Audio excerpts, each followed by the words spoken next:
Irene. People are maybe asking, who is this Irene? We have her today, and let's just, in the chat section, let's just welcome Irene. Irene, karibu sana. Thank you. Thank you, Lulu, and good evening, everyone. Karibuni to our next webinar. I will just share my screen from this end.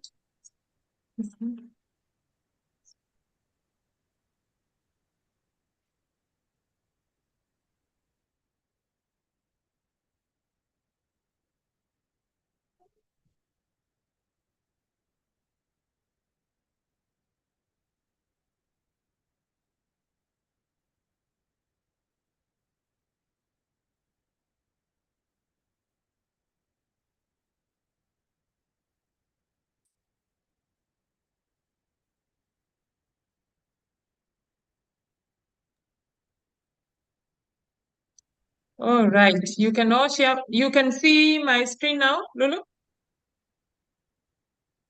Yes, I can. You can Fantastic. proceed. All right. Yeah, it's better if I operate from this side. So thank you everyone for joining us tonight. It is one of those evenings that I am delighted to be able to have conversations, especially with parents like myself, on issues parenting, on issues well-being, on issues connection, because that is where I thrive as a clinician, as a therapist. For me, my desire, my passion, my joy is on seeing other people flourish. And it's not just in our own personal lives, it's on how we parent our children, the relationships that we form with from our parents, our partners, and everybody else that we interact with. And if you've joined our webinar in the past, you know that connection is a word that is synonymous with what I advocate for. Because I fundamentally believe that with connection, we cure everything. Every situation, every challenge, every disease, I believe, can be cured by the power of human connection when it's authentic. So tonight we are going to talk about some of the challenges or maybe opportunities that are there for us to be able, for those who find ourselves in context of single parenting, either by divorce or separation of a partner, and sometimes even those who choose by choice to be a single parent. I will focus the conversation mostly on where one is a single parent out of maybe separation or divorce, or in a co-parenting or blended parenting out of a separation or divorce. Because from the conversations that we plan or the topics that we choose are actually shared by you, our audiences, who have attended our webinars in the past and say, hi, can you talk about this? So we are going to be talking about parenting in a single familyhood or in a co-parent environment or a blended family in the context where the parents have separated and they are alive. Okay? So I just wanted to share that out there so that I do not sound biased. By no means, I don't think there's any good or better way of parenting. I think it all depends on how well the parent is, whether they are single, blended, or all of that. But there are some things that as parents we can do to ensure the well-being of our children. All right, so thank you, Lulu, for facilitating that first session. We were able to see some people share their experiences and there were challenges on communication, sometimes communication between the partners, sometimes communication with children. But what is it that our children need? And again, this is not new for many of you. You've heard this, that kids need what all of us human beings need. And that is to feel seen, to feel heard, and to feel understood. And this does not matter whether you are two, it does not matter whether you are 100 years, we all have these same needs on any given day.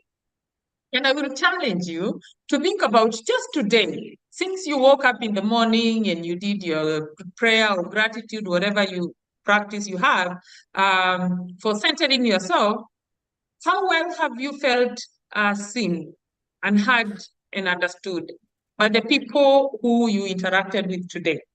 And I want you to just reflect about that for a moment, because many of us say, I have family, I have a wife, a husband, I have children, I have my mother, I have my team, my colleagues, my boss. But how well do you feel seen? How well do you feel heard? How well do you feel understood? Or do you even at all, if that happens? And that is a question I pose to people, because many of the times when I talk about mental wellness, when I talk about well-being, people think, oh, Irene just talks about depression or anxiety or schizophrenia or substance use. Yes, I do that too. But when I talk about well-being, it is as simple as how well do you feel seen, heard, and understood on a daily basis in the interactions and the relationships that you have with those who are in your lives or that you interact with. So that's a challenge to all of us, to ensure that at least those needs are met, because they're basic, they're the foundation, and we have it and our children have them. All right? So what do children then need from us as parents or guardians who God has entrusted these young people in our hands to guide, to nurture, and to protect? And it is that they need our protection, they need guidance, and they need nurturance. Many of us actually have worked very hard or work very hard to ensure our children have an education, they have a roof over their head, they have their basic necessities met, basic needs met. But actually what they need from you as a parent, one that they are not able to get from any other person, is these three needs: your protection, guidance, and nurturance. And how do you do that? Protection, when we talk about this, it's not just their physical protection, that they're inside the house and you make sure the doors are locked so no intruders can come in. With protection, we mean emotional protection of your child's emotions. And how is that? Because we are humans and we are going to feel and we are going to experience difficult, painful emotions on any given day. But can my child feel safe, that they're protected, because there is an adult who is their mother or their father who is able to protect them and contain their emotions without them exploding and spilling all over the place? That is what I mean with protection. So not so much, well, physical protection is important. The key for a parent, it is that emotional protection. Then it's emotional guidance. What is emotional guidance? Emotional guidance, still from a time a child is born, we raise them. But how does a child know that when I see something or when I feel a certain way, a child just knows to cry? But why do we stop crying? Is it just because we grow up and we are 2 and 3 now, and we don't just cry when we need to have our nappy changed? No, because we get that emotional nurturance, that when you have these emotional needs, you are wet, or you need to go to the bathroom when you're a baby, you aren't quite attuned to your emotions. As you're growing up, then you're guided. When you feel pain, instead of just crying, you speak. You say, I am hurting, I am in pain, I have a tummy ache, I am hungry. That is emotional guidance. And you're teaching a child how to first identify the emotional need that they have. Number 2, to express it and to say what they need. And the last one is emotional nurturance. And emotional nurturance is on the times when we are emotionally fragile, we are scared, we are anxious as kids, and our parents come to our aid in that regard. They come to tell us it's going to be okay. They come to reassure us that my negative emotions, when I feel so upset, when I am so frustrated, they are okay, because there is an adult, there is a grown-up who is going to manage that environment for me, so I can feel safe again. So that is what I mean with protection, guidance, and nurturance. And that is a role that we need to play as parents if we are going to see kids who are able to regulate their emotions, if we are going to see children who are able to have a sense of authority and responsibility in their life, and if we are going to parent children who are able to coexist in the world, who are able to have interdependence. Again, many children are praised for independence, which is okay, it is good. There are many aspects in our lives where we need to show independence. But interdependence, it is where emotions play a role. It is when we are able to interact with other children and know these are my needs, these are my emotional needs, and these are my friends' emotional needs. And there is some of those that I can meet on my own. There are others that I need my friend, and vice versa. So without that interdependence, children can become very, very independent. And we know what happens with that, that in therapy, we call it avoidance, where they feel like they don't need anyone. I can do it by myself. Or we can have kids who are dependent, who are not able to have any sense of authority or responsibility, who require all their emotional work to be managed by other people. So the goal is we can raise children who are interdependent, who are able to know the give and take of emotional balance, of emotional regulation. So for single parents, especially who are in the room, and this is for anyone parenting single-handedly, whether it is through loss, whether it is through separation or divorce or by choice, one of the things that I would want anyone parenting single-handedly to know, that this is the toughest job in the world that you'll ever do. And many people have done many difficult things, but I don't think there is any that can surpass as parenting a child or children single-handedly.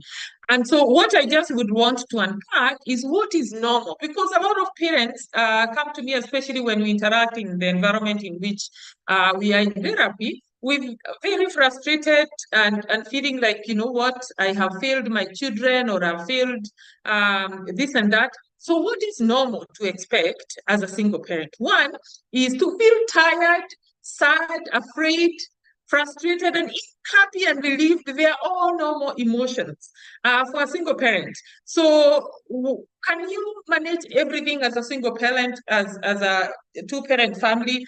Can Absolutely not. And if you can, sometimes you're going to feel tired. But that is okay. Sometimes you're going to feel sad. Because your children, you're looking at other children and thinking, if my children would have their mother, if my children would have their father here, I think maybe they would do A, B, C, D, or I'll get this and this support. So sometimes it's okay to feel sad. It's okay to feel afraid. Should something happen to me, where does my kids fall back? Who do they fall back on? It is okay to feel afraid. It's okay to feel frustrated. Why? To feel like you're giving everything that you have, everything that you can to your children, yet sometimes you don't see good outcomes. Sometimes they don't measure up to other kids, or sometimes they're just not listening to you. So it's okay to feel frustrated. It's also okay to feel happy and relieved, especially if you're parenting in the context, single parenting, in the context where you've left an abusive relationship, or you've left a situation that was risky for the children, or sometimes you've lost a partner who was not loving and caring and nurturing. So you can feel all of those emotions, and it's okay. Because what happens, single parents have a tendency to keep a stiff upper lip. I am the only one that my children have, so I'm not going to show them any sense of weakness. I am going to show them that I have everything under control. So it is okay to feel all of that. It is also okay to not have enough money. And what do I mean with this? That your neighbors who have their father and mother there, and they're working and they're doing all of that, even when you're working, it is okay for your kids to not go to that birthday party with a present. It is okay for your child to not wear that new Jordan because you cannot afford it, or because you have other priorities for them, or because you just want to save that little money so you can have some time on vacation with your children. So it is okay to not have enough money to do all of those things that kids ask parents for, and we need to tell them that. It is also okay to show up late or miss out sometimes. I cannot say this enough, because with all humility, it drives me crazy when people are so judgmental, saying, you know what, so-and-so is always late, or they don't show up. Well, who is so-and-so? First of all, if they're a single parent, I am one of those people who tell people, keep quiet. You have no idea. You have no idea what it's like, because while you may just wake up and find your child is vomiting and say maybe, hey, their mom is there and I'll go to the meeting, or their dad is there and I can go, they'll take to the hospital and drop the other one to school. When you're a single parent, who do you delegate to? So there are going to be times that your 2-year-old is going to throw a tantrum and you're running to a meeting and you can't make it on time. There are going to be times where you leave the office and in the process of putting everyone in the car, you realize that you forgot your phone in the house and go back and you're late. Or sometimes you miss out on events that are very important because your child is scared or your child is not well. So there are all these other inconveniences that come in the way of a single parent that people often don't appreciate. It is also okay to ask for help from family and friends. I know most people are comfortable with this. Others feel I am burdening people, or they will think that I can't do it, especially if you've left a relationship with the judgment that is in our society. Well, now she has to bother, or he has to bother everyone with the children, should have sticked up in your marriage and all of that. So judgment. So it is okay to ask for help, but you ask for help from safe family and friends. And to have incomplete tasks and chores. Yes, at home. It is very okay if you're single parenting to have a sink with dirty dishes in the morning. That is okay. Especially if you have no helper in the home. If you don't have any other adult and you have young children, yes, it's okay. It's okay for your house to not be in order. It is okay. It is okay for you to do things and leave them halfway and complete when you have time. To not be the model parent or to have the model child. Yes, very, very okay. A lot of the time what happens, especially when separation or divorce happens, children often suffer that kind of shock of that experience. And so you may have a very well-performing child, maybe when you are in a two-parent household, the child was nurtured, the child had the opportunities, and you have a brain child who, because of this transition period, the child absorbs that and they go a few points, behind in their schoolwork, academics, and all of that. Okay. If they were the model child, if you are the model parent, if you are the high performer, it is okay to take a second position or that position. It is very much okay. And it is also okay to have an angry child once in a while. And why do I mean? For so many single parents, having an angry child most of the time is a reminder to them that the child is missing something. But anger is a very important emotion.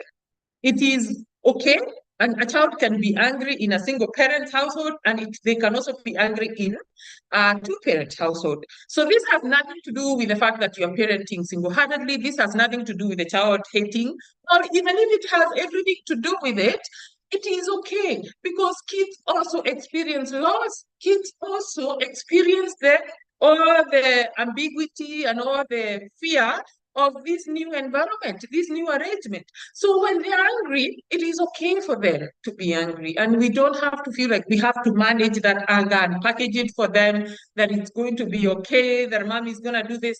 It is okay to say that's okay. Anger, pain, fear, anxiety, those are normal emotions. And you can feel them now, you are allowed, because they're not going to be there all the time. There's going to be happy moments. So I just wanted to throw this out there as support before we even start the other difficult conversation to single parents to say, we see you, we appreciate you, and we recognize that this is the toughest job in the world, hands down. So I hope someone experiences some level of just comfort, knowing that, yes, we get it. We get it. And those who don't, it is our job to raise that awareness. So how then do we work with children? Especially, I will really highlight about teenagers and adolescents, because that is the group that struggles the most after separation or divorce. What is the context in which we parent? One of the things that happens, especially if you've left a relationship and you're now the primary caregiver for the children, so what happens is most of the time there's a lot of resentment, there's a lot of anger, there's a lot of anxiety around, ambiguity of what's going to happen, maybe change of physical environment, whether it is schools, it's home, sometimes downgrading to a smaller space, maybe most of resources that bring and offer conveniences in families. So what the parent often tends to do is to feel, because you're feeling all of those emotions, as parents, our number one role is what? Protection. So where our minds go, it is, I'm going to protect my children, I'm going to shield my children from the pain that I am feeling.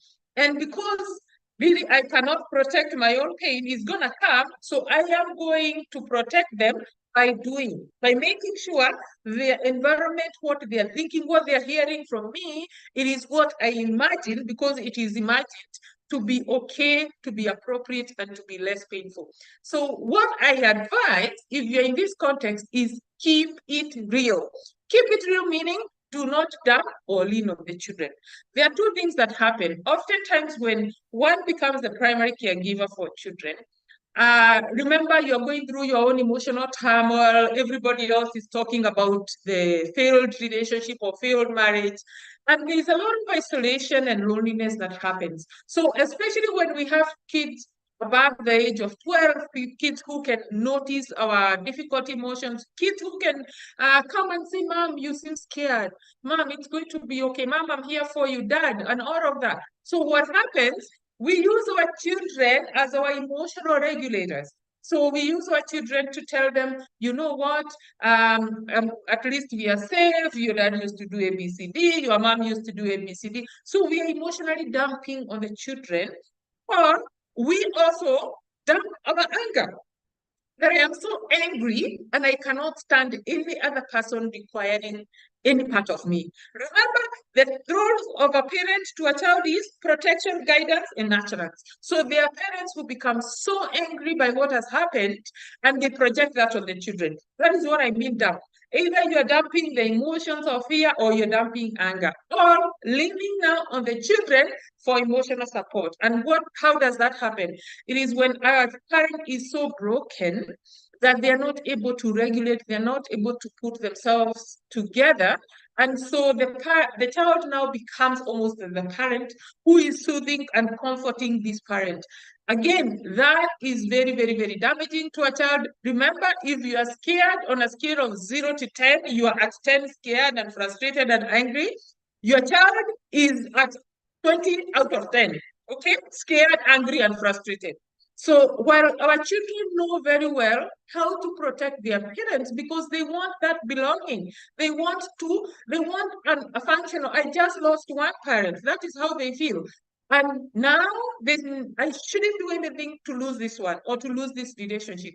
The children automatically will come in that space with their hearts open, wanting to manage, to take care, to contain, so they don't continue to lose. So please do not take that as an opportunity to dump or to lean on them. Remember, they are still children. Number 2, redefine success. And I say redefine success both in your head and in the conversations that you have with your child. This goes back to the point that it is okay to not have enough money. It is okay to not, be the model child or the model parent. The reason being, especially when we are coming from an environment of 2 parents, and we come in and, we had the resources, we had extra cash, we had extra support. When now we shrink that to a single homestead, single parent homestead, what happens?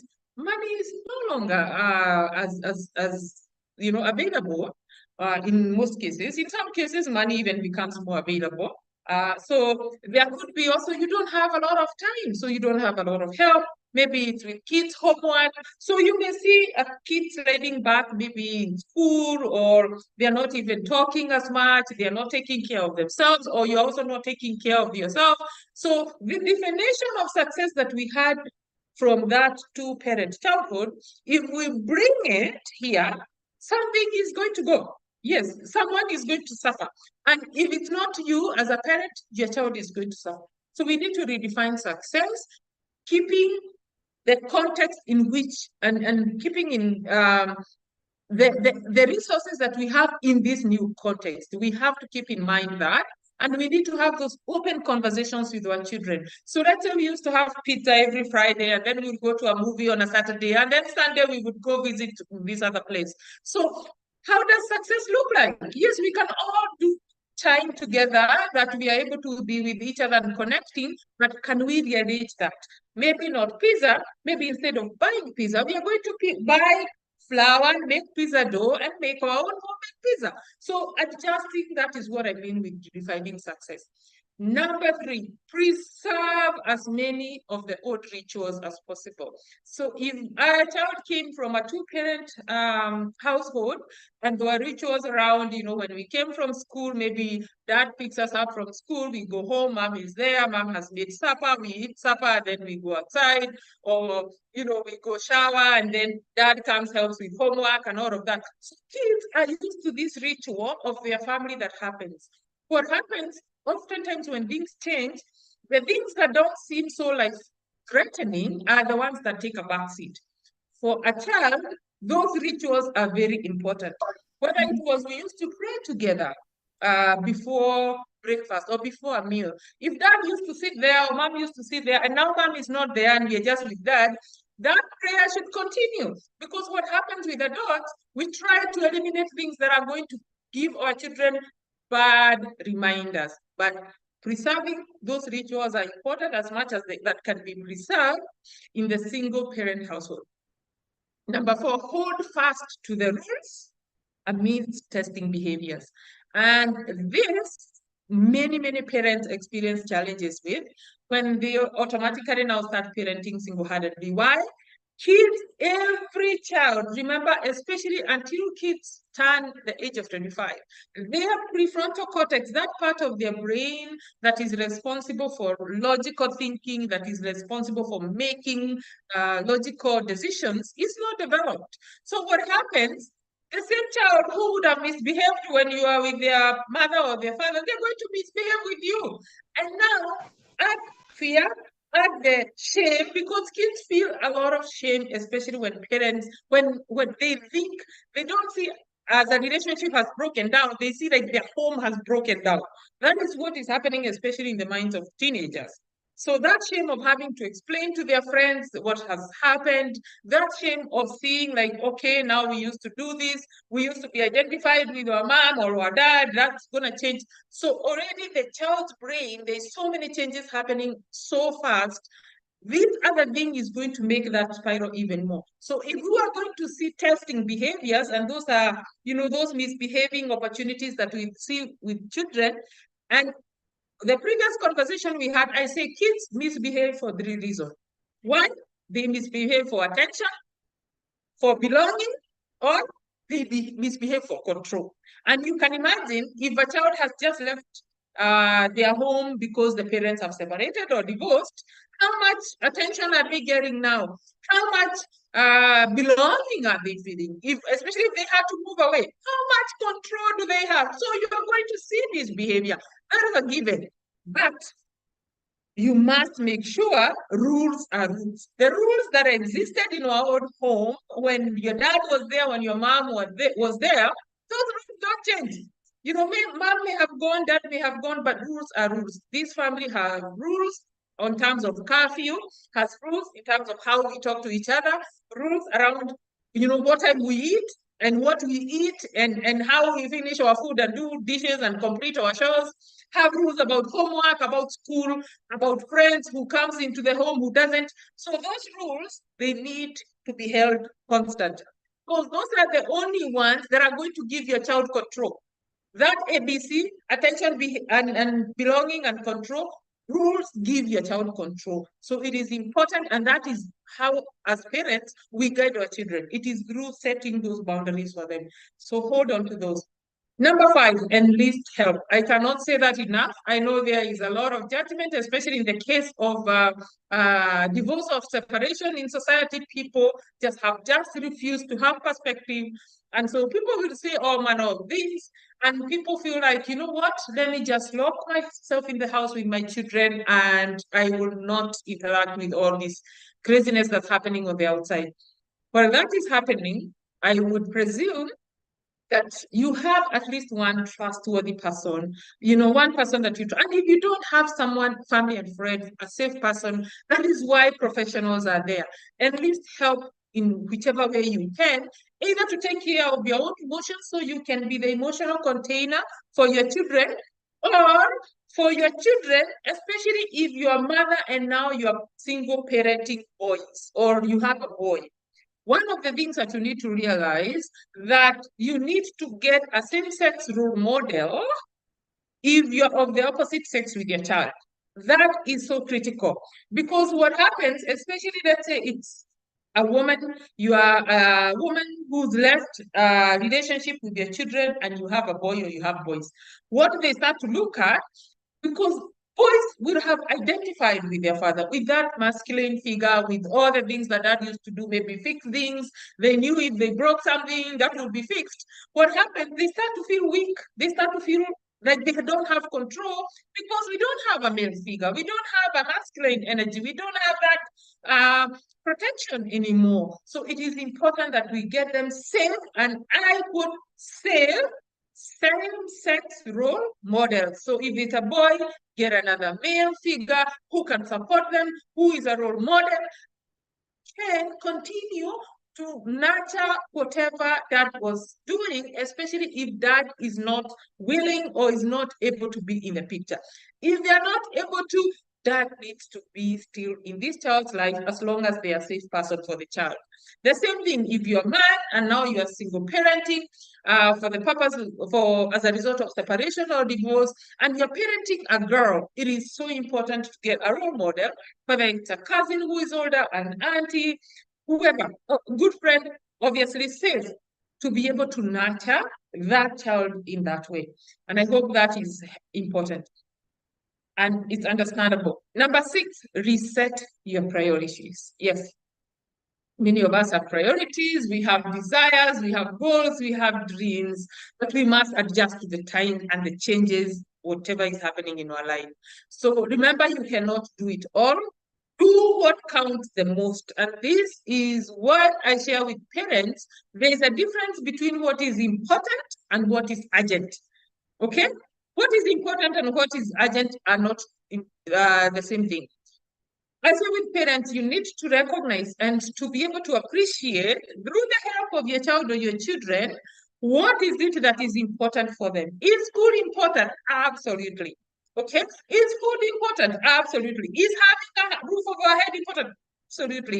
Is you having mom and your sister or your whatever important? Absolutely. Is you having your father was the one abusing me important? If your father is safe or if your mother is safe. So it's very, very important to reset priorities, to know that there are those things that cannot be compromised. But there are also those other things that are urgent. For example, you in the midst of separation or divorce, maybe your child is like, now my daughter just completed class 8. They had a class 8 let's assume I was going through a difficult separation or in the context or just recently left the marriage or the relationship. Maybe now I'm scrubbed for cash because I'm thinking I need money now to pay for her high school and I need this and that and that. So for before that, I had promised that she can go for that school trip. All of a sudden, I cannot. Do you see what I said? First, keep it real. Because those are conversations that are supposed to be discussed with children right away. Keep it real. This is our new situation and we must adjust and we are going to be okay as long as we all adjust and you explain why you need to adjust. So reset priorities. So whatever is important, you do it. What is urgent, you only do it if it's important. If it's urgent and important, do it. If it's urgent and not important, leave it. If it's important and not urgent, look for what is urgent and also important. So I say there are ways in which we can be able to identify those needs in our families, in ourselves, that cannot wait. Okay? Number 7, take care of your well-being. Yes, and I put SPIRE there because I would want you to remember well-being through this acronym SPIRE. We have 5 domains of well-being, and SPIRE stands for S is for spiritual well-being, P is for physical well-being, I is for intellectual well-being, R is for relational well-being, and E is for emotional well-being. All of those domains of well-being we need to take care of. It's not just that we go to church and pray and join Bible study and have a support group from church. That is very important, but it's only one element of well-being. For us to be able to take care of our own emotional needs and nurture those of our children, we also need to take care of our physical well-being. You know, are you eating well? Are you exercising? Are you getting out fresh air and all of those things? Intellectual well-being. If you had a career to pursue, if you had a profession, if you're wanting to do some, you know, entrepreneurship or something, your intellectual well-being is so important for many parents, especially mothers. Hand down. Most mothers, they put their priorities and their well-being, especially intellectual, on the cabin, because right now, all I can and all I want is my children to thrive. Your children will thrive as long as you're thriving. So remember, intellectual well-being, all those things that bring growth in your life, personal development, you need to be able to continue to engage in the capacity that you can with the resources that you have. Relational well-being is so important. Remember, most of this, it's because we've been relationally hurt, okay? The single parenting we are discussing is in the context where we are relationally hurt by other people, whether they are our partners or friends or whatever. So what happens, we tend to relationally isolate. But I say the number one element of relational well-being is ask yourself, who sees me, who hears me, and who understands me? And when you can answer all those three questions, who adds one name, let's say, who sees me? Irene. Who hears me? Irene. Who understands me? Irene. You need to run. That is the person you need to enlist help. That is the person you need to open up to. That is your confidence. That is your safe space. So whatever, whoever that is, it could be a colleague at work because your family of origin or your family of in-laws, they are wanting to fry you on the flying pan. So make sure you identify who sees you, who hears you, and who understands you, and confide in them so that your relational well-being can continue to thrive, because your children require that too, but they require you to set the tone. Emotional well-being, so important. A lot of the time, many of us did not learn what to do with difficult emotions, and that came even from the families in which we came from. Anytime that we feel emotional pain, we have learned the magic ways of just suppressing it, masking it, keep a stiff upper lip. I have to be strong. I have my faith. I pray. Pain is pain, my friend, and we feel pain the same way, whether we are in church or whether we are at home. The only thing that changes with faith is hope. Faith does not change because you are praying. It's hope. Hope is what changes. So what we need to recognize that we need to be able to, for us to nurture our emotional well-being, it is when we are okay to not be okay. Okay? That I am feeling so afraid, so angry, so frustrated, so resentful. I do not have any energy to take care of these children or to take them out or to do the things they want. And I can tell myself it's okay. It is okay to not do that. And that's why I started to, what is normal? Yes, it is okay. That is taking care of your emotional well-being. To allow yourself to ride through the tides and the waves of life, of that part of your life, because it's a part, it will change. But when you're in it, it feels like it's 20 years in, but it changes. And to allow yourself to go through those motions, it is so important. And number 8, and you can see it is in capital letters, hold on to your child. Hold on to your child. Why? Because that is actually what your child needs. Most of kids, especially in the context of separation or divorce, especially when kids who are sometimes loyal to one parent end up going with a parent they were not loyal to, you will see all of those testing behaviors. They will be saying, I hate you. Why did you leave my dad? Why did you leave my mom? I cannot trust you. Now look, we are living in trash and those things. And they may feel like, you know what? I just came from an abusive relationship, and this child is the last thing I want to hear right now. So many people actually give up on their child. When they're protesting, that is when you need to hug them tighter. And especially teenagers, adolescents, this is the classic example of how they behave. They are projecting this element of, I don't need you, I don't need anything, I'm okay, and whatever. But remember, it is because they are feeling so much shame, they are feeling so much unattended to, they are feeling such a lack of sense of belonging, and they are feeling so out of control. So the only way that they can do that is misbehave. Because why do kids misbehave? Because they try to show you in actions what they cannot tell you in words. So while they're doing that, please hold on. Hold on tight, hold on to your child.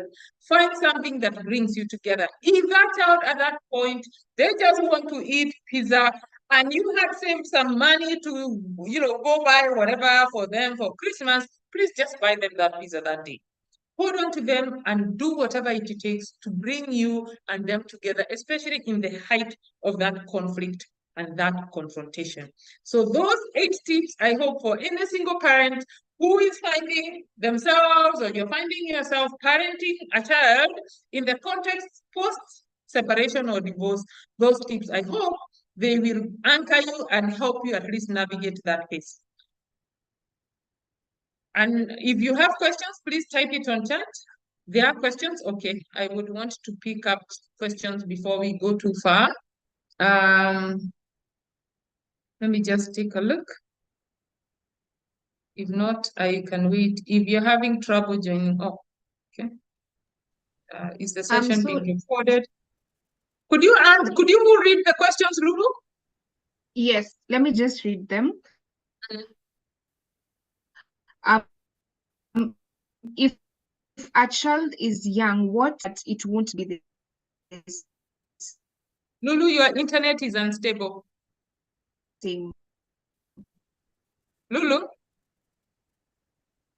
Can you be able to hear me? Now, yes. Just watch your internet. Okay. To tell them the situation is different and that it won't be the same. I still can't hear you. You're breaking on my head. Let me just look from the other screen. So if a child is young, what age is best to tell them the situation is different and that it won't be the same? Yes, that's a good question. Because sometimes kids are too young to even understand. Maybe by the time they're 4, and I wish I had the conversation I had last time on the webinar, where we talked about psychosocial stages of development and what kids need. By the time the child is 6 and above, actually what they need most is their friends and their neighbors. They are requiring relationship outside of the home. But before that, home is so important. So you may think that your child is 2 and you can just scoop them and leave and not tell them anything, and they keep saying, "Where is mommy?" And you say, "Mommy is at work." "Where is daddy?" "Well, daddy is at work." "How long is daddy going to be at work or mommy going to be at work?" Remember, this child, they observe what we are doing, not what we are telling them. So you automatically, they can see you upset. Sometimes you're scared, you're frustrated, and here you're saying, "It's okay, mama. Daddy is at work, daddy is going to come." Or mommy is at work, mommy is going to come. No, the child is already reading from what they're observing. So what you need to tell them, mommy is not here, daddy is here for you, you're going to be okay. For that young age, that's all they need to hear. Daddy is not here right now, but daddy is okay, but you will see daddy. Let them know. If it's Sunday, they maybe not comprehend Sunday, but when we go to church, you'll see daddy. Or when we go to grandma, you will see daddy or you see mommy. So those kind of conversations those young kids can have, but please don't assume because they're 2, 3, or 4, they don't know what is happening. No, they already know. Their nervous system can tell them. So we need to have conversations based on age. At least don't lie to the child, but give information based on your child's cognitive developmental stage. So you're not giving, daddy and mommy are not going to be together again. And point of caution, parents, with kids, please do not give them finalities, okay?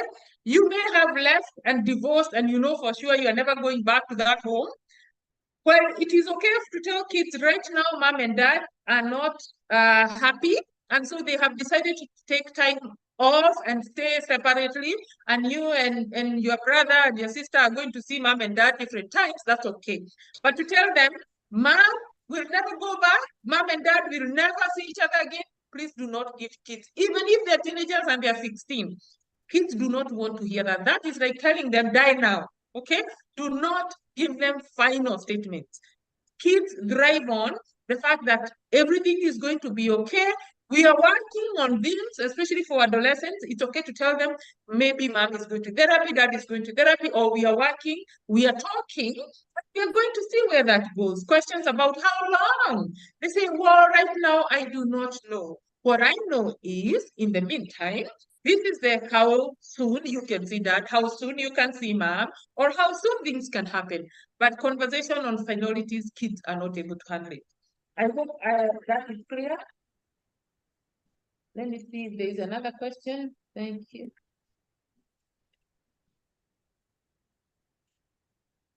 I think that's the only one. Okay. Okay. How do you handle a situation where the children have been separated from you and later stay with you? It's normally difficult to delete the negative stories about you.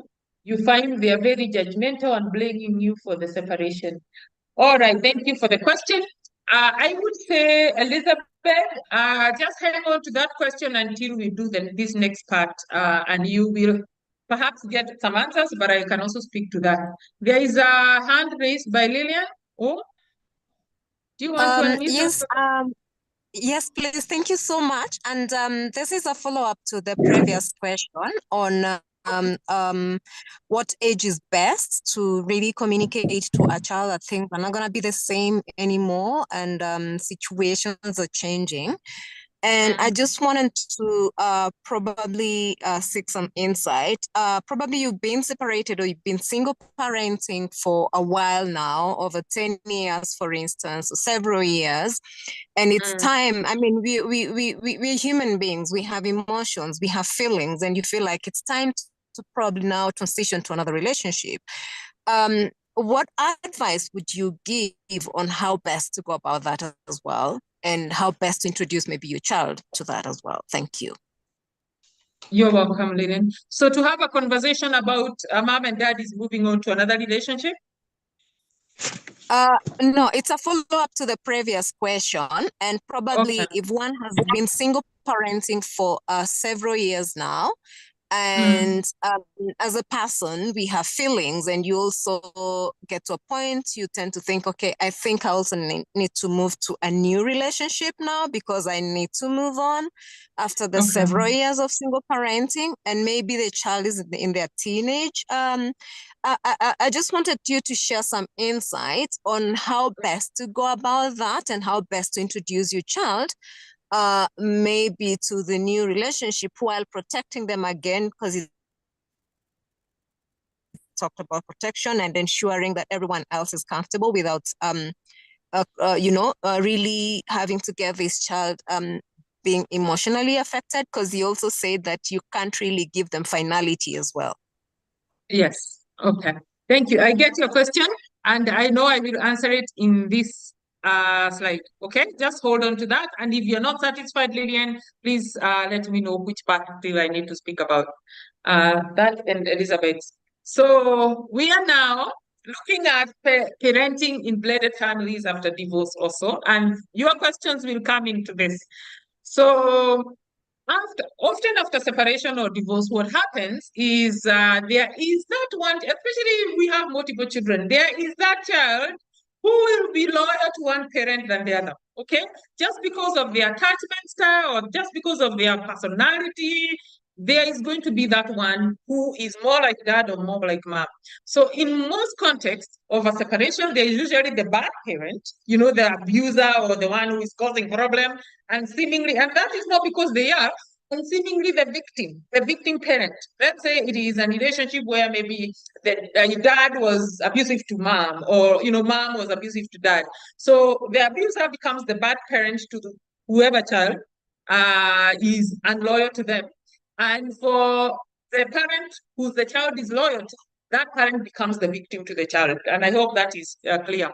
So it's not necessarily because you are the bad one, but you can have one of your children thinking that you're actually the bad one. And why? Because me, I was loyal to dad. And here you are, you've left dad. Although I could see dad slap you and abuse you and do all of those things, I was loyal to him. So to me, you are the bad parent, okay?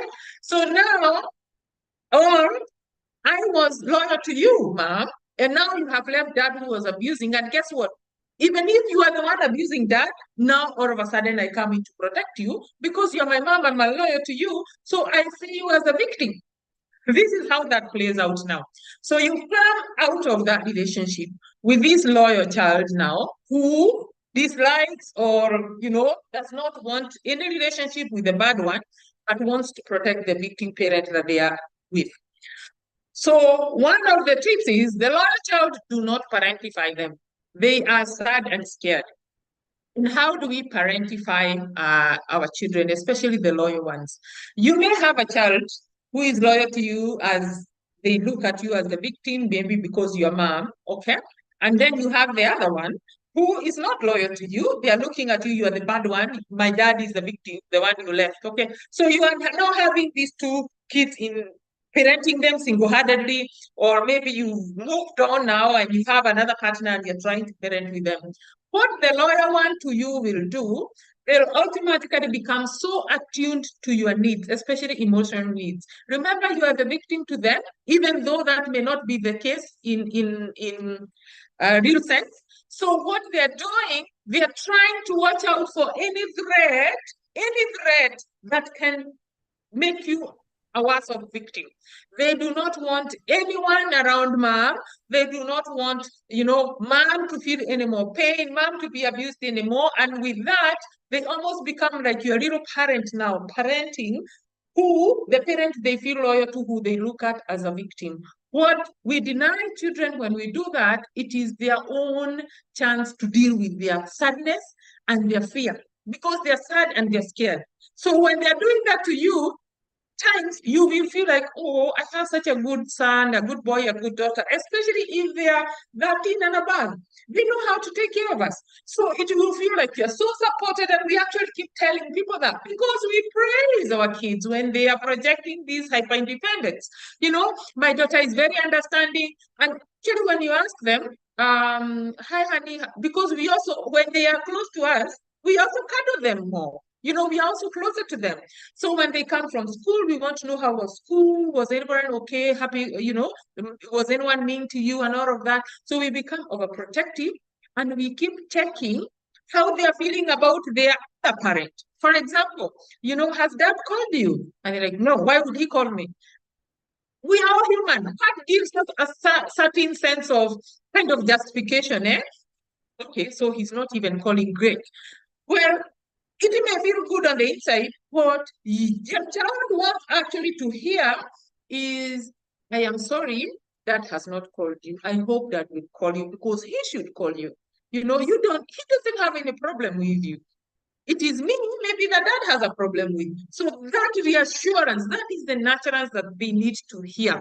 The other one is a child who is not loyal now to you, the victim, who is staying with them, is loyal to dad. That child is going to push you away, push you the farthest from them. Why? They are also feeling sad and scared. They're not feeling sad for you.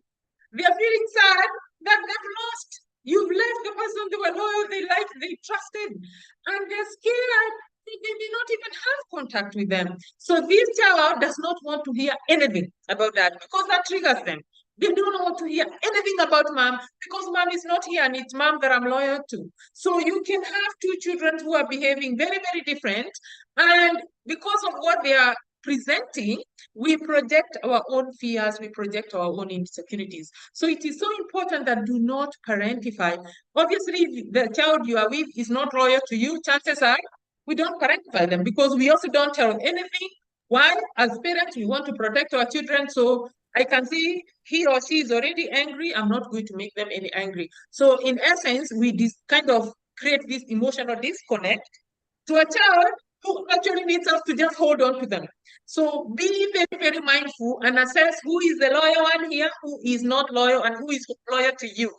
To who? Because kids will behave differently, and they will throw tantrums, they will refuse to adjust, they will do all of these things because they have no control and they don't know what to do, and they're feeling all this pain on the inside.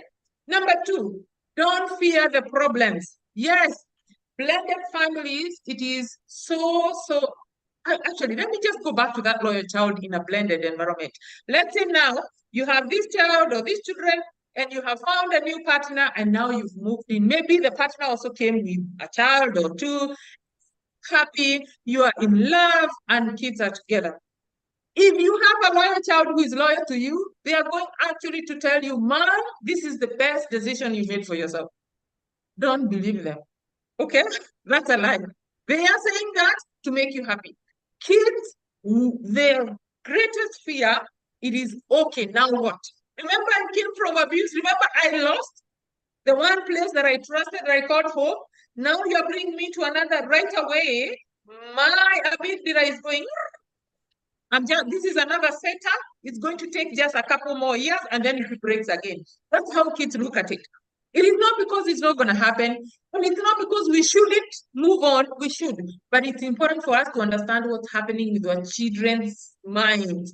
Yes, they will say, Mom, you know, I like your new boyfriend. He's nice to me. And the child will behave so nicely, so friendly to your new partner. They'll make you feel like this is the best decision if the child is loyal to you. Remember, that is a fleeting sense, okay? And I'll tell you why. So hold on to that.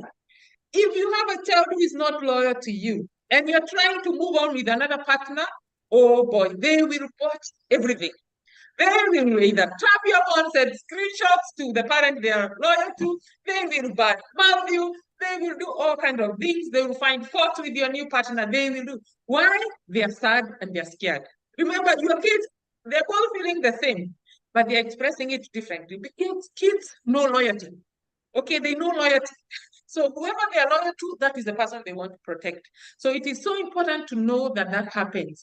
And when you are coming in as now the new partner, and your new partner's kids are, you know, repelling you, they're saying, I don't like you, or whatever, or they're showing a lot of connection, they want to be with you, they're praising you, they're feeling loved, please know that neither of those two are going to be permanent. The one that is happy and loving, it is just a matter of time. And I tell parents, actually, if you're coming in a blended environment and you are now the step-parent, it is important to know this stepchild of yours is very nice to you because they don't look at you as a parent. No, they do not. You are not a parent until you are. And why are you? Because as long as you don't give me rules, expectations, and all of those things, me, my parent is mom or dad, the one I'm loyal to. Remember, kids follow loyalty. So this is my parent. You, the minute you start to show me like your parent, like you set rules, you tell me I can't do this or this or that, that is when I'll show you who I am. So what I may have been very nice in the beginning, try to set boundaries and then you see what happens. And for the one who is always angry, saying, I don't hate you, I have my dad, I don't, you are abusing my mom, or all of those things, remember also that is fleeting. That is the fear, they're just expressing it now. What happens is you will form connection and that will pass too. So that is an encouragement for parents to recognize that don't just fly by your traps because a certain child is presenting a certain way. So that is why I say don't fear problems. When you're seeing these protests, a child does not like your partner, does not like you if you're the step parent, don't fear them. See these as flags, whether red flags or whatever, that they are indicating to you there is something that is happening. Because all of us are wired to fear danger, to fear trouble, to run away from it, to suppress it. We don't want to feel it. We don't want to feel pain, but do not be afraid of it. A lot of the time, and with kids, the testing behavior is their way of, it's like checking temperature. Eh? They are doing that. Okay, they push and then they watch to see what happens. They push again and watch to see. And how we respond, especially with consistency and predictability, that is what gives them safety in their mind. Number 3, be patient, okay? Especially if you're step-parent and your stepchild is looking at you and thinking, where the hell did you come from? Because especially many adolescents will ask that. Be patient. Remember, respect is earned, not demanded. Many parents, remember, especially in blended family context, maybe one partner has come from a relationship that broke down, or maybe both. So what happens if you've already been emotionally violated by another person in a relationship? The last thing you want is any other human being disrespecting you. Okay? Forget about them being your own child or being now the child of your partner who you love this time. So any form of disrespect by a human being, whether they are 12, 16, or they are 20, is going to make you feel like the end of the world. So because we fight that, what happens, we use power and control. We start to insert our authority in those relationships. Let me tell you something. Now I am your mom, and this is my house, and this is my husband, and you are going to do A, B, C, D, or else. Yeah, that else, the child will take you on a spinning roller coaster of misery. Respect, and for any child, whether, and remember, we are not talking about 3-year-olds. 3-year-olds, you're loving, they will say, where is my daddy? They will ask that. They need your yes. But we're talking especially teenagers, those who can understand. They will show any level of disrespect, because for them, what are they looking for? Attention, belonging, and control. So have that in your mind, that is not the time to push, to demand, to say, to give, ultimatums. They don't work. This is the time, actually be the adult, the bigger person contains those emotions for them, who says, I know you're upset. You see, I'm telling you, I hate you. You're not even as beautiful as my mom. You're useless. My daddy is whatever. They will say those things. But you are the adult. You are the one who has control. You are the one who can change the situation. So what we need to do is to hold ground and say, I do not respect you disrespecting me like that. I know you are hurting. And I am not going to hurt you in return. I am going to love you and care for you. Okay? I will never ever replace your mom or your dad, but I'm going to love you and care for you, because that is what adults do. Kids need to hear that. So through that kind of conversation that is very difficult to do when a little one who you can just yank with one hand and throw out the window is saying these things, it is going to be easier and faster. When you have that gentle approach, you reassure, you tell them, I know what is happening on the inside of you. Okay? The mouth is saying very nasty, painful things, but on the inside is a very scared, is a very sad little girl or boy who just needs another adult to hug them. And I hope you can be that. When they're calling you those names, be kind, because you will earn their respect very, very fast. And once you earn their respect, even if they were calling you names, now you have become their safe space. Number 4, for the step parent, again, give the child control to set rules of engagement. Again, remember, most of the times as adults, we are feeling already sorry for our stepchildren who've come with their dad or their mom because, they've lost one of their parents and, it was a nasty divorce or separation. So we come with this sense of sympathy. Okay, I'm feeling sorry, so I want to fix these kids. They look scared. I've been told by my partner, maybe they were always scared. So I want to give them the warmth. So while it is important to do that, please take baby steps. Again, there is not a single child who you have not birthed. You're not their biological parent who is going to run to you with open arms to embrace you. None. Zero. Absolutely. And when they do that, I told you, it's very fleeting. It's because they don't see you as a parent. You're just another stranger that they're testing to see. And once they see who you are, they show you the true colors. So do not be cheated. So for every step parent, do not rush to say, by the way, now I'm your mom or I'm your dad, and these are the rules, and this is how we are. No, give them control. And how do we give them control? It is when we have conversations. I know when your mom and dad were together, mom was telling me or dad was telling you there are rules in your house. Can you help me set some rules like the ones you had in this house in how we live together? For example, when you are late for school, maybe you can't wake up on your own. Should I come to your room and, open the door and wake you up? Should I buy you an alarm clock? When you come from school, all of those things. Let them help you set the rules of engagement on how you're going to engage with them. If you're in doubt, remember, you are not a parent to them until you are. So who are they seeing as the parent? Is their bio parent. Whether their father is far away in the other end of the country, that is who they know is their parent, okay? So if you are not able to set those rules of engagement, if you're not able to do that, use the bio parent who is in the environment with you, or if they cannot, use the parent who is not there. That is why I say adult engagement and conversation is so important, even in the midst of conflict, for the sake of children.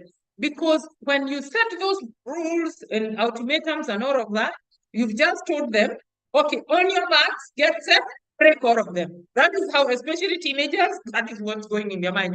And it's not just boys, it's both boys and girls. They will sabotage every single one of them. And especially if they are kids from this side and kids from this side, now it's a tug of war between who is smarter, who is cool, and who is stronger, who can sabotage, who can violate who. So you create a very hostile environment. So just keep in mind that until you earn that respect, you are really, they don't see you as a parent. You're just mom's girlfriend, you're just dad's, mom's boyfriend, and the end, okay? For the biological parent in the blended family, don't go into the mud with your child to hurt your ex, okay? Don't go there to hurt your ex-partner. And why do I say this? Because especially if you came into a blended family now, and you came in from an abusive relationship and you've come with your children. Often what happens, you're going to have one of your child who is loyal to you, who wants to badmouth who? Their father. You are going to have one of your child who is loyal to you, who feels that this new parent, this new partner that you have is not good for you, okay, or good for their brother or their sister. So when they start bad-mouthing them, when they start ranting that, you know what, I am even happy we left him alone, we left her alone, she was this and that, again, we are human. And when we have been emotionally hurt, it feels very good to hear another person validating our pain. Please, your child, please, your child should never be the one validating your pain, because actually what your child wants to hear is you're happy too. You can protect them. Okay, that is why they're sharing it with you. They are not interested in tearing down their dad or tearing down their mother. What they want to test, they're testing in you. Can you handle it? Okay? Are you an adult? Can I trust you with this? So please don't go down there and say, yes, you can see how happy we are. Your new dad is dying and like you're stupid, foolish, old dongo from Gatodo. Please don't go there. Don't go there with children. Don't get into the mud. Kids need reassurance. When they are hurting and they will badmouth, acknowledge it and say, I hear you, Evans. I know you're upset. You're upset at dad. You're upset at mom for leaving or for dad for kicking us out and all of that. I know you're upset. And what I wouldn't want you to do is to think that that happened because of you. Okay? Mom and dad may have had their struggles, but that is not because of you. What I want you to know is I'm here now with you. And dad is not here, he's not going to hurt you anymore, because there are kids who may have been hurt. He's not going to hurt you anymore. You are safe with mom. And from this point, we are looking at healing together. Okay, kids need that reassurance because in their mind, the world is falling apart. Okay, so don't go into the mud. Listen and listen with empathy, validate their pain, and encourage them by saying, I am their dog, I am in control, and you belong here, and I will protect you.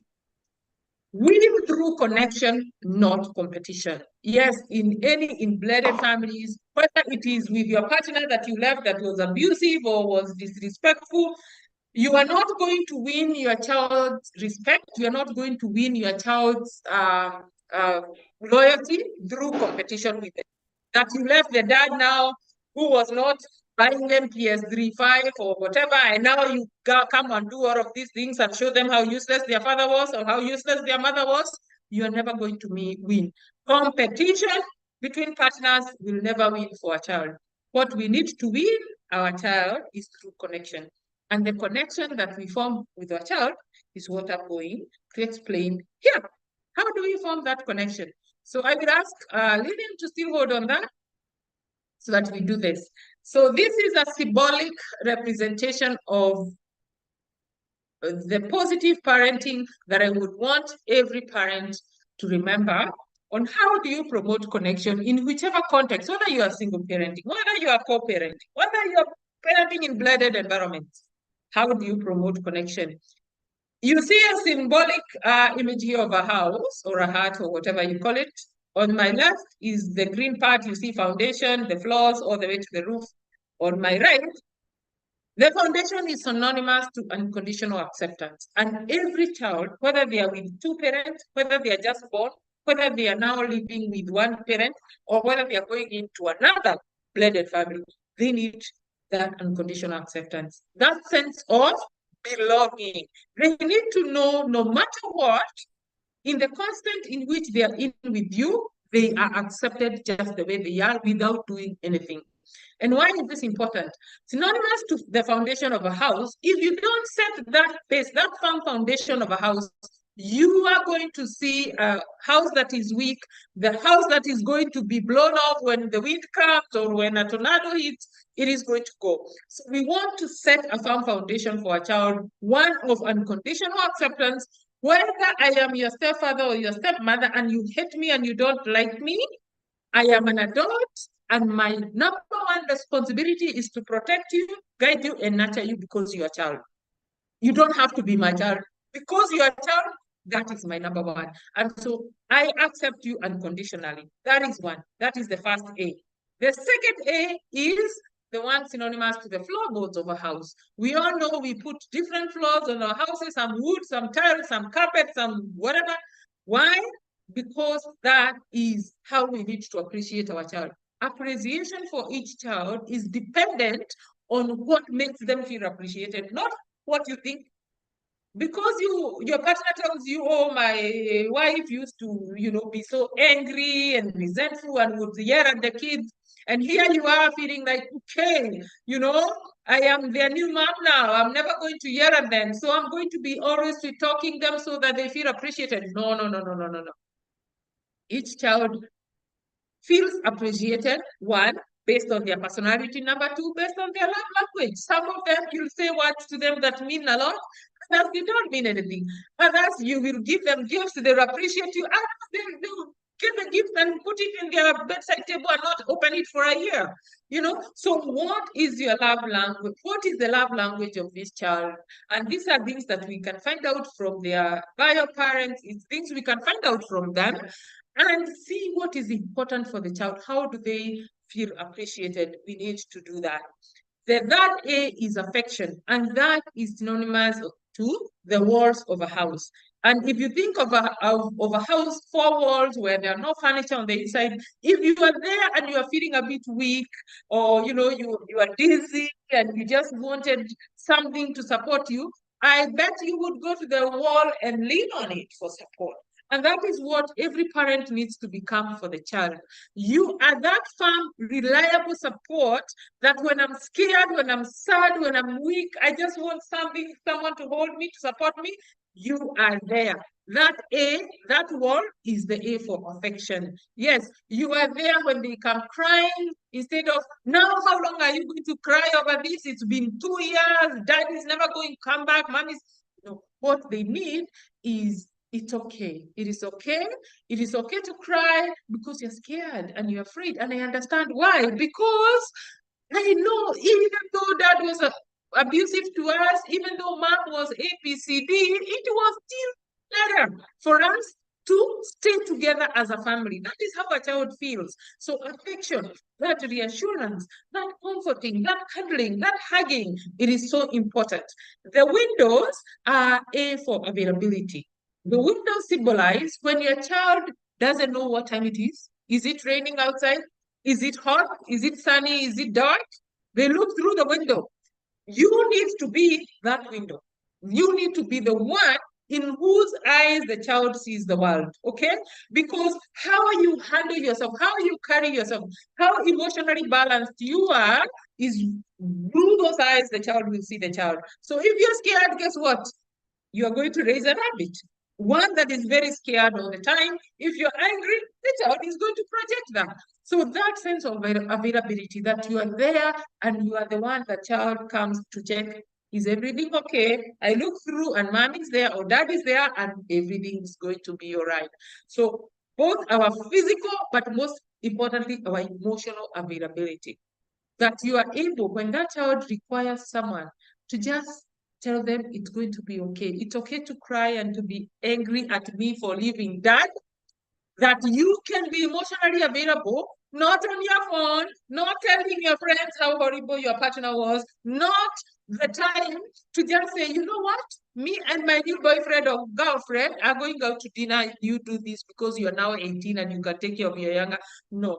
Every child requires you to be available emotionally and physically for them so that you can provide that guidance. This fifth A is the one symbolic to the ceiling, and that is for accountability. I will ask you, wherever you are sitting and listening from, if you are to not to look up at all, and I say, can you describe your ceiling? I doubt, unless you have a photographic memory and you're always looking up, you would entirely describe how your ceiling looks like. And that is what we need to do for our children. We need to be their ceiling, that one that sets accountability. Why? To be accountable to your child needs to be able to look up to you. Look up to what you say. When you say something, you do it. They need to look up to when you tell me it's going to be okay and it's okay to cry, you mean it. Okay, you mean it. You don't just tell me it's okay today and tomorrow when I'm sad, you're telling me, by the way, I want you to wash those dishes. I don't want to see those tears. You can't be accountable like that. So accountability means you are consistent with your words and actions, and you are predictable with your words and actions, and your behavior mostly. Okay, why? Kids do not do what we tell them to do. They do what we do. You stand strong and firm and reassuring and real and authentic, and your child is going to mirror that. Is going to mirror that. They may meander because they're child, they'll have that insecure period. They will stand strong. But when we have these yo-yo parents who are not emotionally balanced, who kids cannot look up to, then the child doesn't have a choice. You know what? When I can't look up to you, guess what? I, first of all, not feeling a lot of attention, feeling very safe. I don't feel a lot of belonging. Then what control do I have? So they will misbehave no matter what. So accountability is that be that proof, that ceiling that the child looks up to every single time, consistently and in a predictable manner. And the last A for authority is symbolic to the roof. And as we can all imagine, the roof of a house is the ultimate protection of that house. Okay, if now it's raining, El Nino is here, why is your house not wet? Because there's a firm roof, right? I hope there is roof over your house, and that is why the rain doesn't come through, the sun doesn't shine through, and all this other dust and all other debris. So that is what you need to do, that hedge of protection around your child. And it is not just physically, that is what they need to believe, that as long as mom is here or dad is here, even if they're not here, as long as I talk, because emotional connection does not require your physical presence.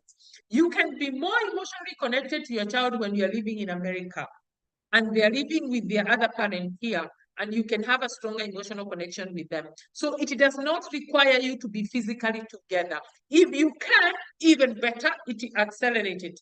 But emotional connection is emotional connection, and that is why when a child has an emotional connection with a partner or a parent, and the relationship breaks, they remain loyal to the one they had an emotional connection to. No matter how badly you would mouth them, you can try and you can, but that is the only, and Lillian, I hope you're hearing, connection is the only eraser that has the magic to erase any nonsense the child may have had or been told. And if you already have connection, worry not.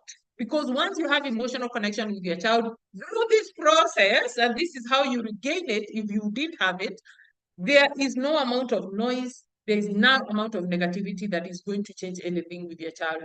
So connection is key. And I cannot say that enough, that this here, let me just go back once. This, win through connection, not competition. Yes, you may be bad-mouthed, you may be all of those things, you know, you are the reason this happened and that and that and that and that happened. There is no amount of unfolding verbally that you can tell your child that was a lie. No, let me tell you the truth. Let me show you facts. Let me show you bank statements. You see how much money they stole from me. Let me show you the scars where they beat me. None of that will win. But you will win the trust, the loyalty of your child as long as you connect with them. and you cannot connect with them until these things happen. You need to be, unfortunately, especially in the case of blended families, what I was talking about, that you let the child have control about setting the rules of engagement, and you make sure before authority, don't demand respect, earn it. What most of us, as you can imagine, do, because we are stronger, we are smarter, we have more money and resources than our children, we feel, that is a very long process, isn't it? Imagine having to set, unconditional acceptance, appreciation, all the way to the roof. We want to bypass that. And guess what? We want now to enter the house through the roof. You're going to be hurt, or someone is going to be hurt inside there by you. So please, it's either going to be you or your child. So trying to enforce is like coming through this house through the roof, rather than going in through closer to where the foundation is, through that door. So please do not do that. As long as this process takes time, I want to reassure you that it is a proven process. It works. It will result to increased connection and increased trust. And when that happens, it does not matter whether it is 20 years since you left their father, 20 years since you left their mother, or does not matter whether this is your third boyfriend that you're dating since you left that. Once you have emotional connection with your child, none of that matters. They will trust what you share with them. They will trust your decisions. They will trust that they are safe in your hands. Okay? They may repel these partners for some time, but they have trust. So connection is key. All right.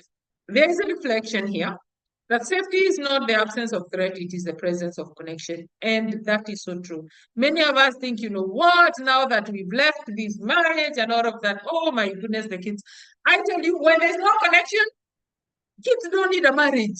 Kids need self-adults that they can connect with. The marriage is for you and your partner and the arrangement you had. If you just went and got pregnant and loved the child and told them that was your father who also loved you from a distance, the child is going to be okay. No child comes with a birth certificate saying, I am incomplete until marriage part is signed. No. The child comes in the world expecting safety, accepting what? To feel seen, heard, and understood. Marriage is not a necessity for that. If it is there and it's a safe place and it's a safe relationship, kids thrive.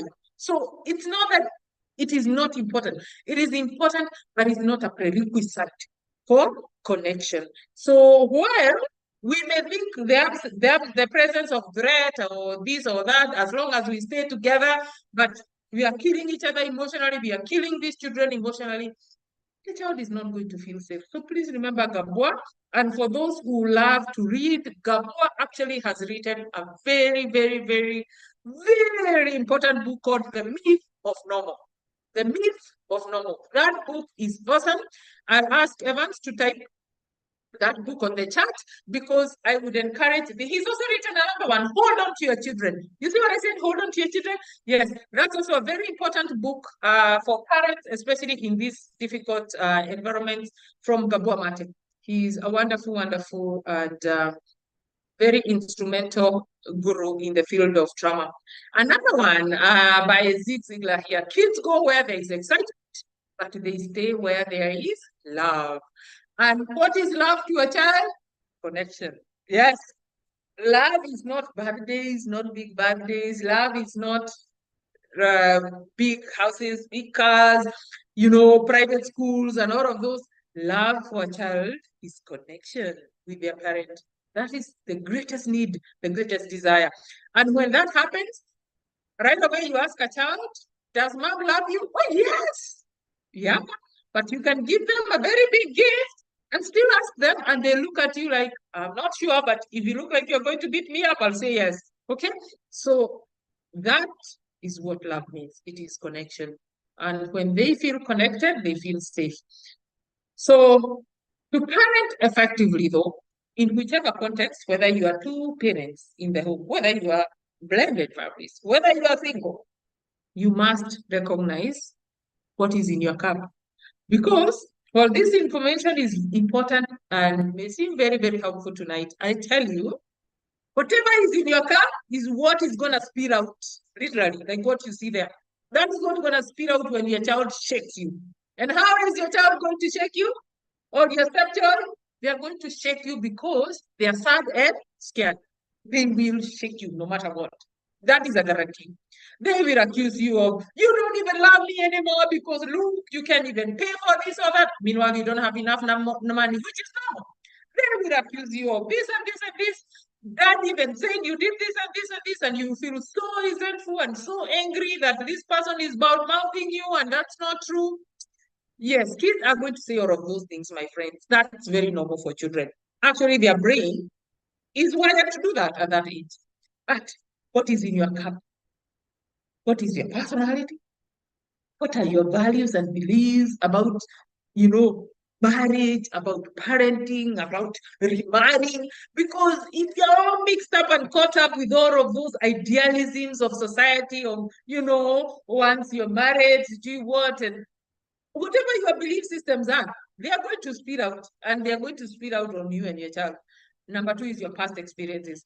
If you have unhealed wounds, whether they are childhood, whether it is the loss or the grief you feel from the relationship that died, whether it is the pain of abuse that you've endured for so long, whether it is children who resented you even when you thought you were sacrificing for them, all of those past experiences, when they are unhealed, when they are unprocessed, you are not going to parent effectively, especially in these difficult transitions. It's not going to happen. So you need to check first what is in your cup, so that when children shake, okay, there is a firm foundation, or the safest part, there is clear, clean water. Clear, clean, cold water in that cup, and it's not going to burn you, neither will it burn your child.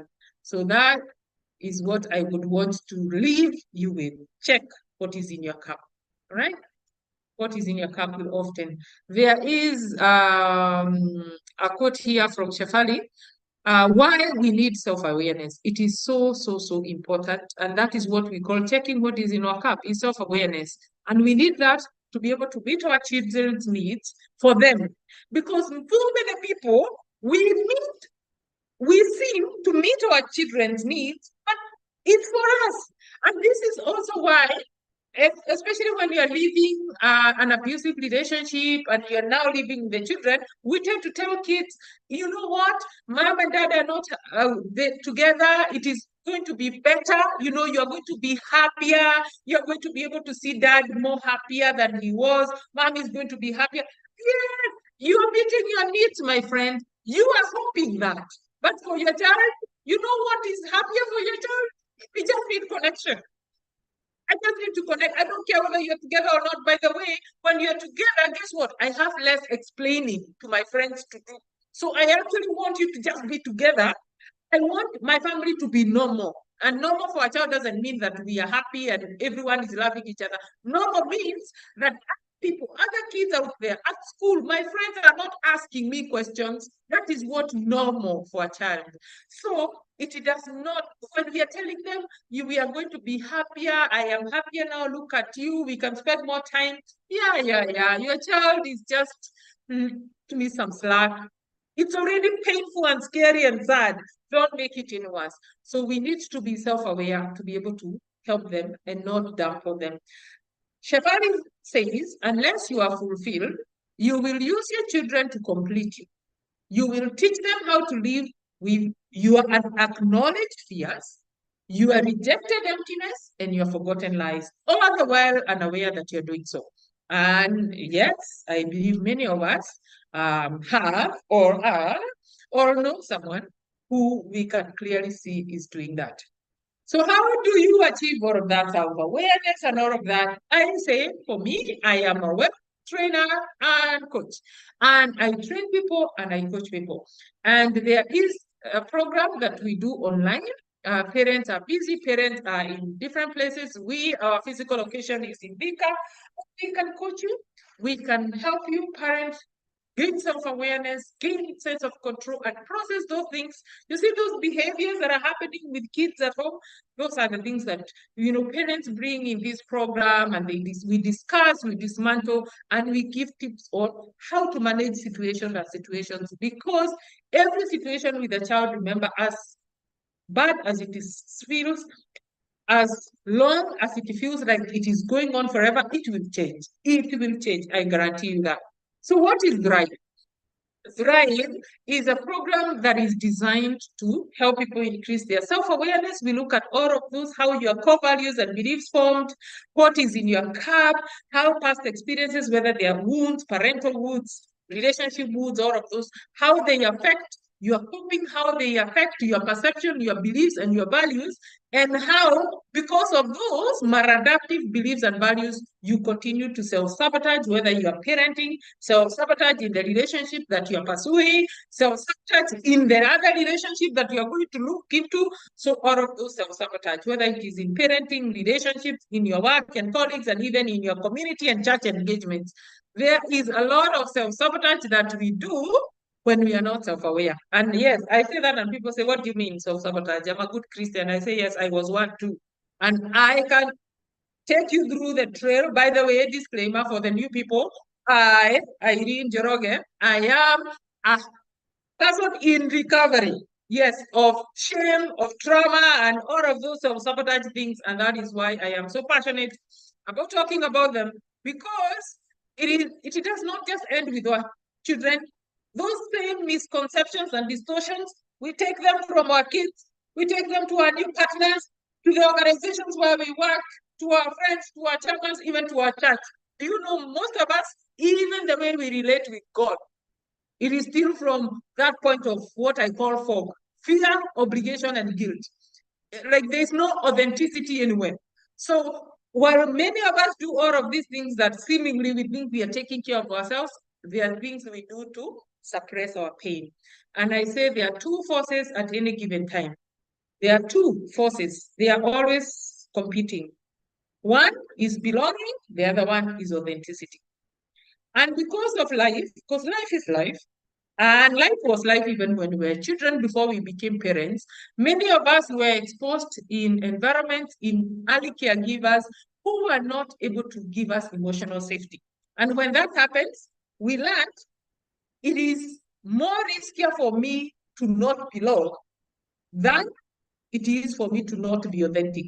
So we started suppressing our authenticity as a negotiation for belonging. And that is a practice we practice with our mothers. It worked when we were 2, 3, 4. We practice with our teachers in primary school. It worked with our friends. It worked. Now with our partners, it works. Except now that we are older, it doesn't work very well. So it hurts every part of any relational or emotional well-being we try to engage. And that is what Thrive heals.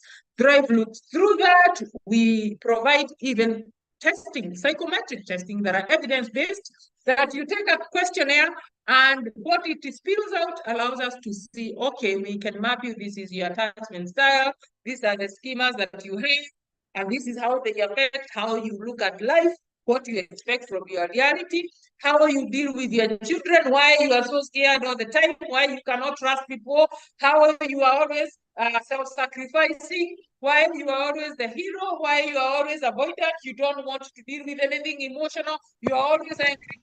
That is what we are able to look at. And when people become aware, they actually start to feel a sense of authority and responsibility about changing or adjusting things in their life. So we do this seasonally. We are starting the next season tomorrow. Yes, tomorrow at 7, we are going to be here on this Zoom doing Thrive Season 2. It is an 8-week program. We are going to start tomorrow, but it will end next year because we are taking 2 weeks, the last 2 weeks of January, of December, we are going to be off, and also the first week of January, we are going to be off to allow parents to celebrate their children. Remove. Is that a question? Please mute that person. If you are speaking, mute yourself. So that is Thrive. I don't know if there are any questions, but I just wanted to let people know, because when you hear some of this information, it can become very disempowering to feel now what. If you're feeling now what, there's no help. We've made it very, very affordable at 15,000 for the entire program, so that those who may be feeling a bit stuck can take refuge in that healing. Take home tonight. until you make the unconscious conscious. It will direct your life and you will call it fit. And Carl Jung could not have said that any better. And that brings us to the end. These are our other programs here at CAFRIC. That image you see there, that is where I'm speaking from. It is our center. We have that debate. We treat all mental health, substance use conditions, all of that. And we are NHIF accredited for inpatient treatment. And we also provide a lot of corporate and employee well-being and training for leaders to be able to lead with authenticity. We have programs for schools. We speak. I do speak at seminars and conferences, and also provide content experts to media groups or any written media, whatever. All right, that's just images of what the facility looks like. And this is my favorite part. Now I want to welcome all of those questions. Thank you very much. Lulu, I am sure you are keeping tabs, and if you could just facilitate the question section, Yes. that would be great. I hope am that here. was helpful. Okay, thank you so much, Irene, for that insightful session. I actually been taking notes and it has been very insightful. So Namatasi is raising her hand. So Namatasi, please speak. Please ask your question. Can you hear me? Yes, we can. Yes. Okay. So first of all, I wanted to say thank you to Irene for such an amazing session. I came in a little bit late, so maybe my question was addressed earlier, but I'll just ask. Okay. So in a situation where your ex-partner who has been missing from your child's life for a while now decides they want to be more involved with the child, how do you protect the child from disappointment? Because that would be my first response. I want to protect my child from disappointment. Maybe he'll go missing at some point when so far we've adjusted so well, right? So how do I make sure I do not put my child through that before it happens? Is there a way to maybe test the partner and find out if they're going to stay or not before you put your child through the whole situation?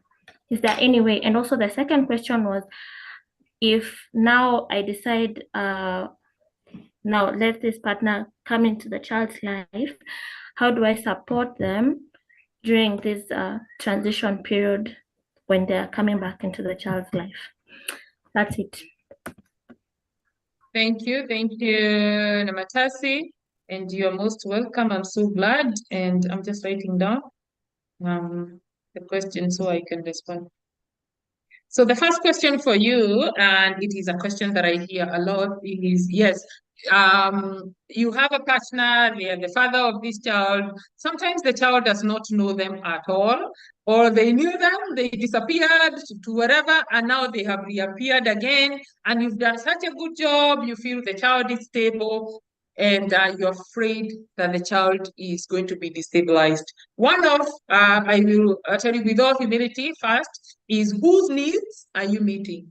Are you meeting your own needs of your own safety or the child's needs? That is the first question. Sorry to ask a question when you've just asked. That is one thing I tell the parents. A lot of the times, what hinders us to make decisions, or what hinders us from making decisions is fear, okay? Or we make decisions that I don't want him, I've already, settled my child, they're stable based on one, fear. Fog starts for F is for fear. That, oh my goodness, he's going to come for a week and then I don't see him again.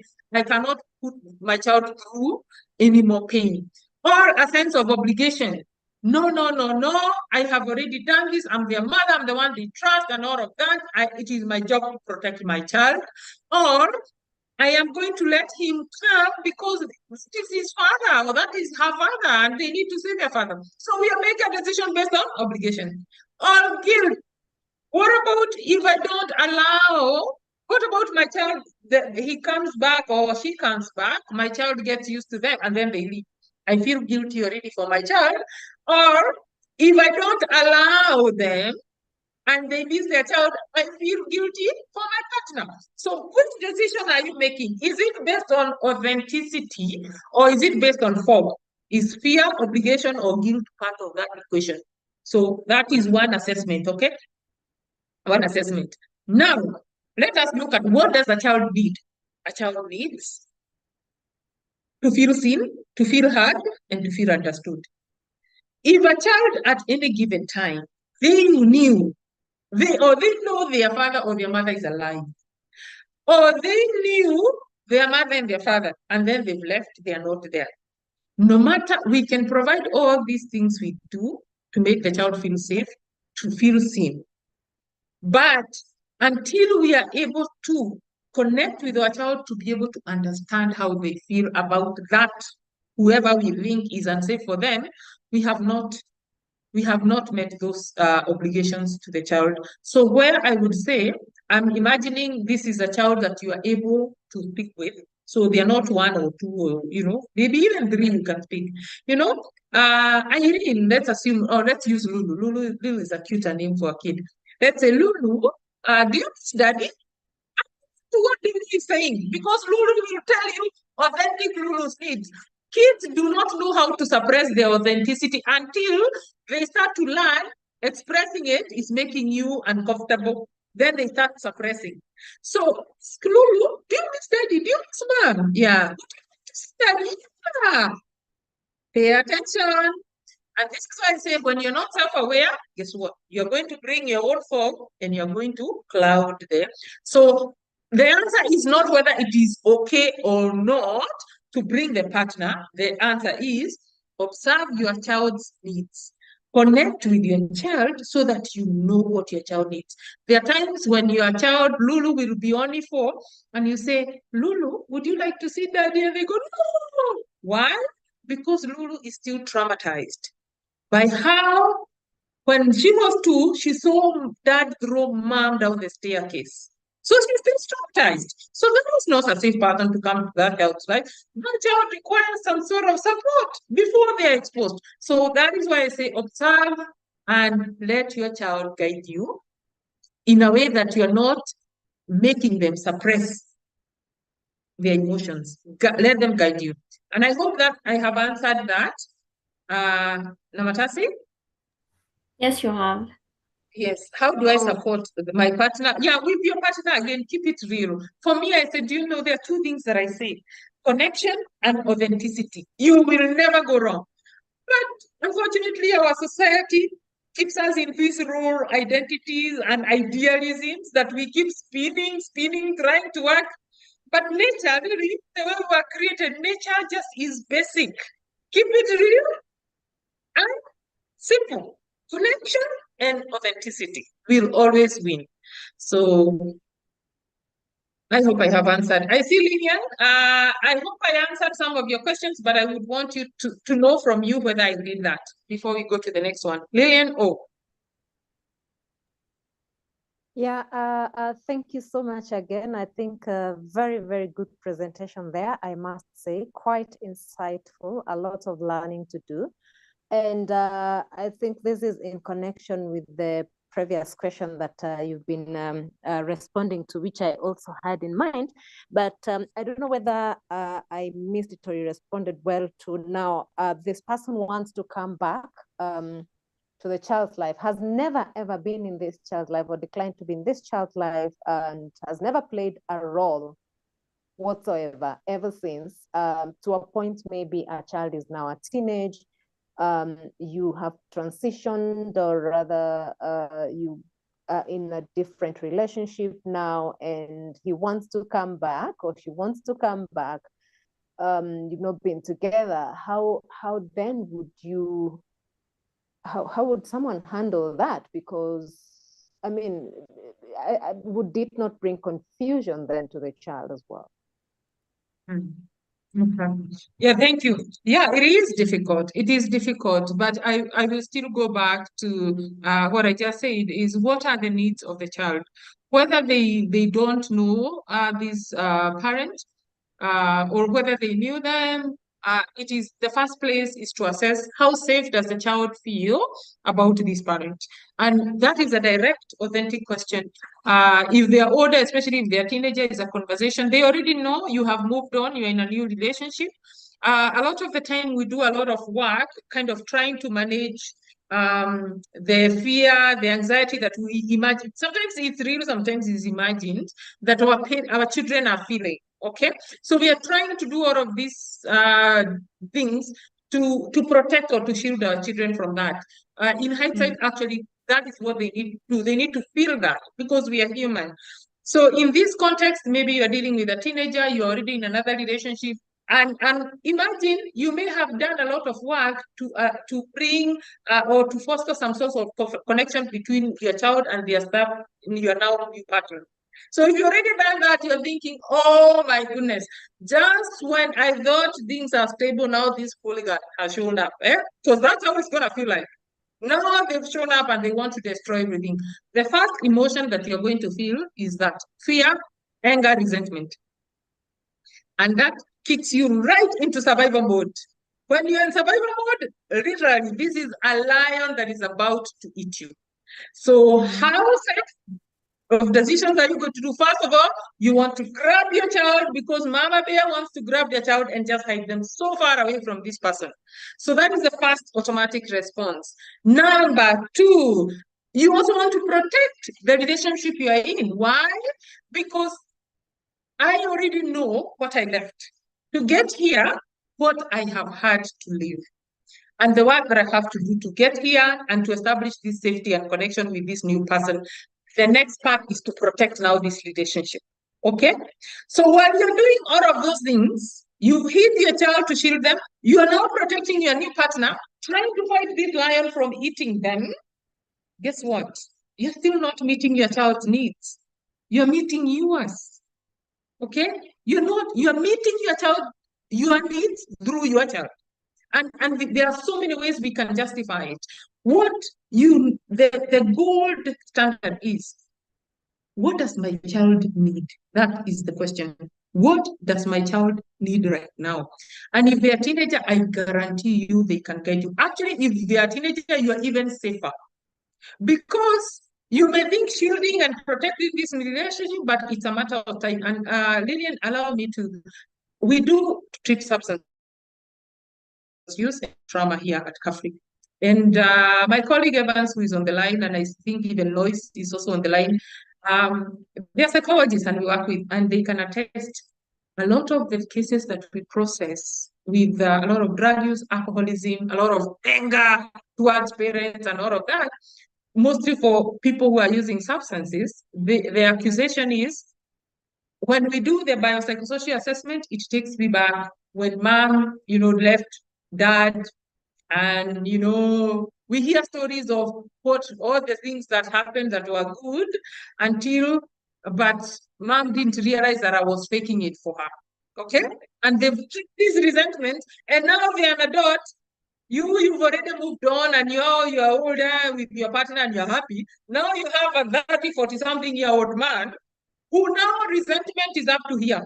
Because why? Because that was selfish. She didn't care. All she cared was her life. Yes, I know my dad was abusive, but was abusive to her, not us. So we hear all these things. And I share this with all humility, not to scare anyone, because there are so many ways we think we are meeting our needs. We are meeting our kids' needs, we think, but in essence, until we get to understand what they need from their point of view. And you cannot understand it, that is a complication, until you have connection with them. Because especially teenagers, they will give you this stiff upper lip. It's fine. No, it's cool. No, I don't want those one line, one phrase answers. So that is what you're going to get with teenagers, because that is their developmental stage, that's their cognitive stage. So you're going to get that until they feel safe with you. So one is, what does my child need? Number two, how connected am I with my child to have this conversation? And if you're unsure, my friend, that is why we exist. Okay? We are professionals. We understand the developmental milestones, the cognitive needs, psychosocial stages of development, that we are able to have appropriate conversations and bring out those difficult conversations in a way that is safe. So I tell parents, when unsure, please seek out a professional and seek out a trauma-informed professional. Because again, it's not all of us who hang our lanyards on the neck and call ourselves psychologists who have an idea of what that is. So seek someone who is a trauma-informed professional who can walk you through that process, even if you don't bring your child. And this is important for parents to know. You don't have to drag your kids to therapy. You on your own. And that is why we created Thrive, because your awareness as a parent, you change everything for your child. So they don't have to come, and we can do a lot of unpacking. So Lillian, I went on a tangent, I think, and I hope somewhere through there, I have given some insights. Okay. Yes, you have. Thank you. Okay, so you're welcome. Yeah. Before Catherine Mwangi speaks, we have Lisbeth, who had asked a question previously. How do you handle a situation where the child has been separated from you and later stay with you? It's normally difficult to delete the negative stories about you, separation. How do you handle that? Yeah, so I think I answered that when I was saying that it does not matter what noise, what your child has been told. Once you foster connection with them, and you don't have to go into the mud, you don't have to go into the mud of justifying, like, let me show you bank statement, let me show you this, let me show you. No, it is the safety that you have, the safety that the child feels with you. So if there is that case, the one of the things, please take a screenshot or whatever, but you'll get this recording. You see that house, put it in your bedroom, on your bedside table. That, you need to do those things. Those 6 A's, once you are able to achieve that for your child, it does not matter what they've been. Remember, you cannot erase that. The only way to erase that is create an opposing environment of safety. Because I can guarantee you, if a parent who is a biological parent is bad-mouthing a biological parent, the other biological parent of this child, that is not a safe person with them. So remember that statement, win through connection, not competition.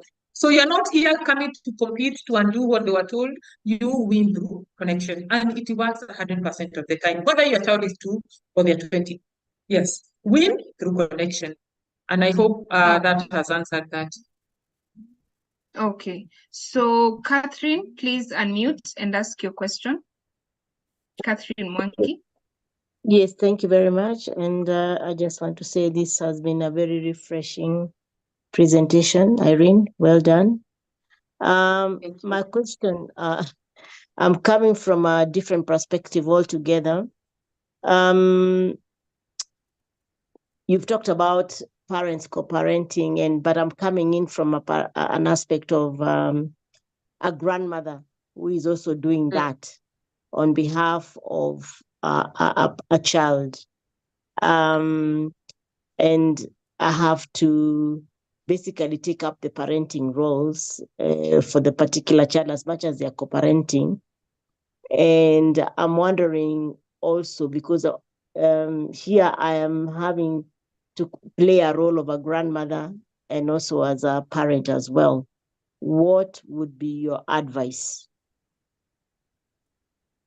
Yes, the same. Thank you, Catherine. The advice is the same. That safety, be the safe space for the child. And for you, it may be, if you're acting the role of a grandmother, I'm imagining you're parenting 2 generations of children, right? Yours? Yeah, yes, I am. Yes, and perhaps so there is, in many ways, that there is the mother, you who is parenting the mother of this child or the father of this child, that is feeling, why on earth can you just not take your responsibility as a parent?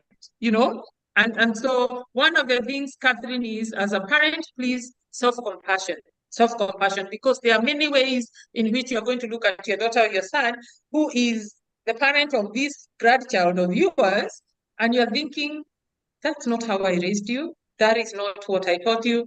Those are not my values. And there's a part of you that's going to feel like you failed. There's another part of you that is going to feel angry, sometimes resentful, sometimes sad, that that's not what you imagined your grandchild would grow up in. So self-compassion is key, that you did the best that you could with what you had and what you knew. And that is enough. That is one. Self-compassion. Why? Because as we've said, whatever is in your cup, if there are any part of that you're looking at yourself as a grandmother now feeling, yeah, but I can perhaps, no. Just make sure that you have that self-compassion now, so that you can make peace with who you parented, and now become the safe person for the product, for the generation, for the offspring that they brought to you. And if there were any gaps that you made with your biological child, who is your son or your daughter, that has resulted to your grandchild being in the situation or the context in which they are in, that you must forgive yourself, you must heal this resentment or this sense of anxiety, so that you can be whole and you can allow yourself to build that kahat firm foundation for this grandchild. So you can do that.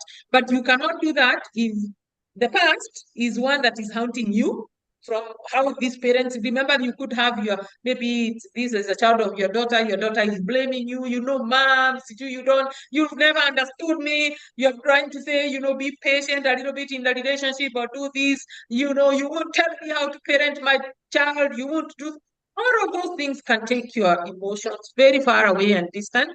The goal is, that one is an adult.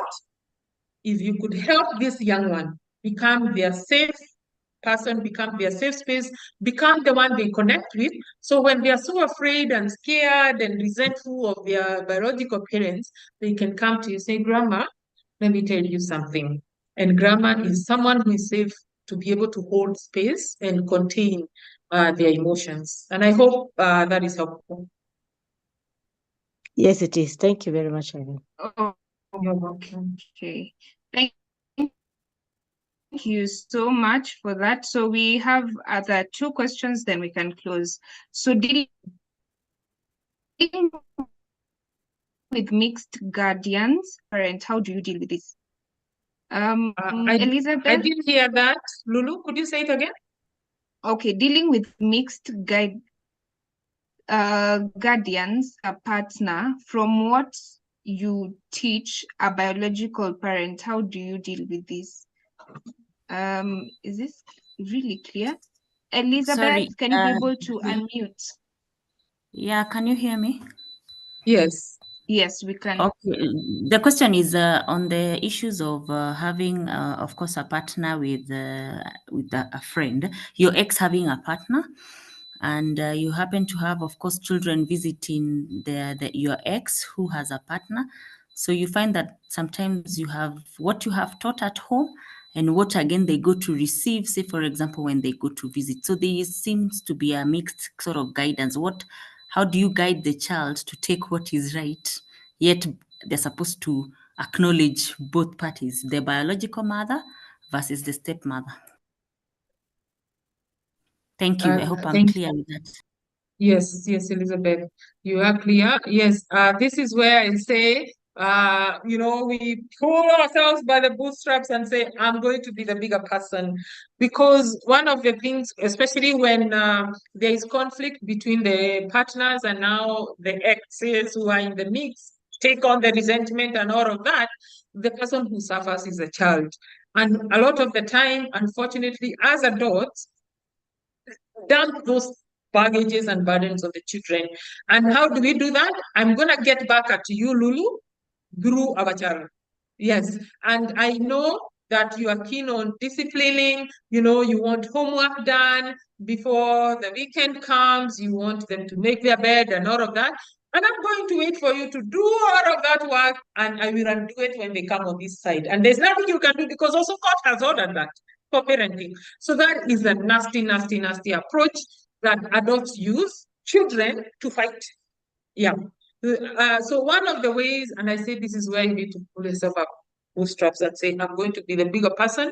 It is to, for a moment, I don't know how you're going to swallow that resentment. Maybe we need a session or two to help you do that so that you can address it with whoever their biological parent. Because it is not your job to be talking to your ex's partner. No, that's not your job.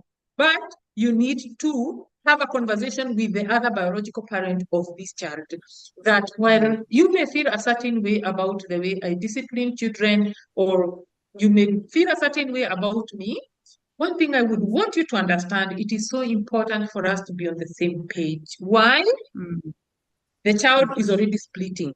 We may be fighting through the child, but the child, the minute you're fighting, that is jailbreak for a child. It is jail, especially if they're teenagers.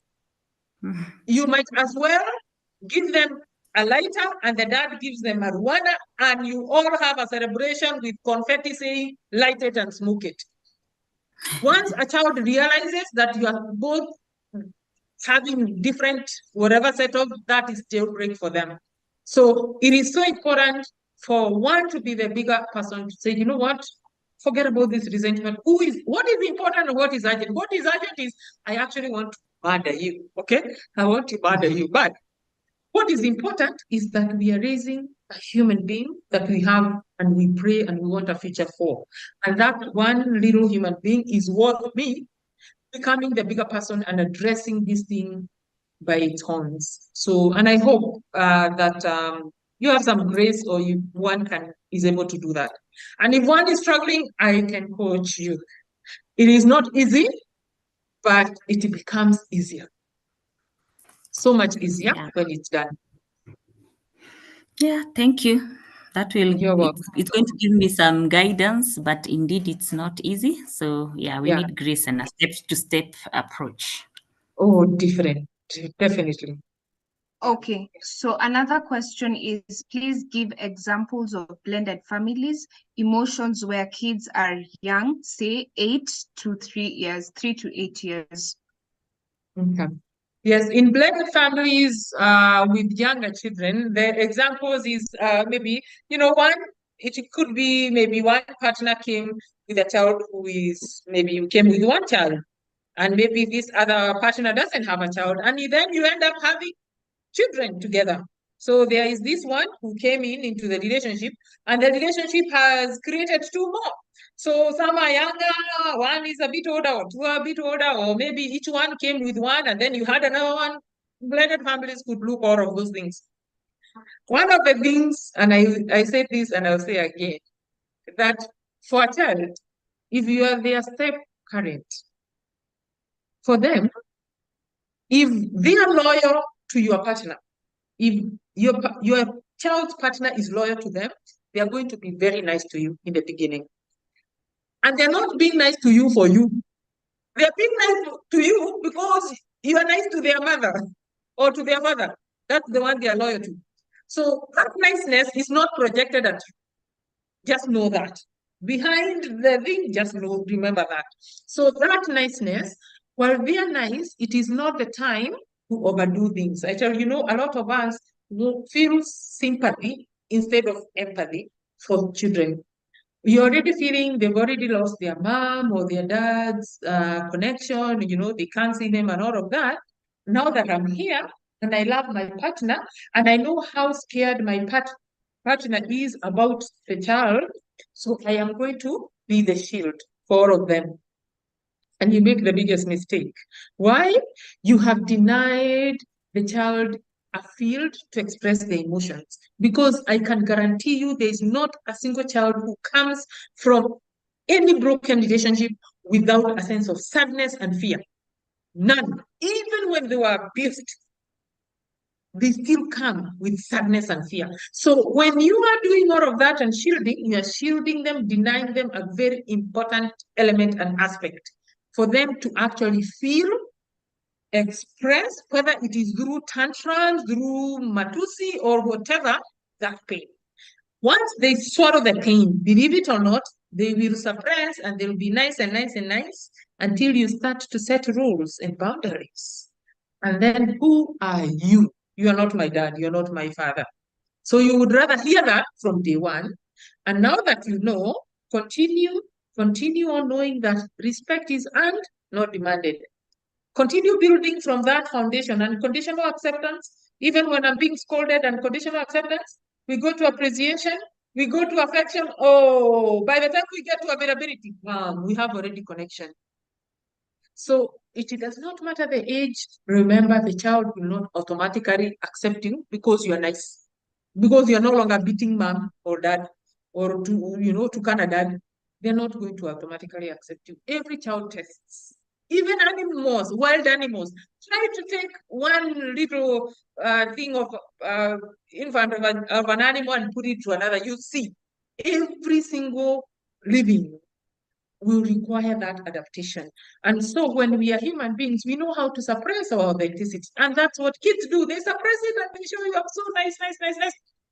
And things go haywire. Actually, that also impacts the relationship that you have with your new partner now. Because a lot of the time, you are here defending your child and feeling like your partner is picking on your child. And it is not true. My friends, it is not true. It is a situation, and those are just emotions that are displaced. They just hit you from back, front, and corner. They hit your partner, they hit your child.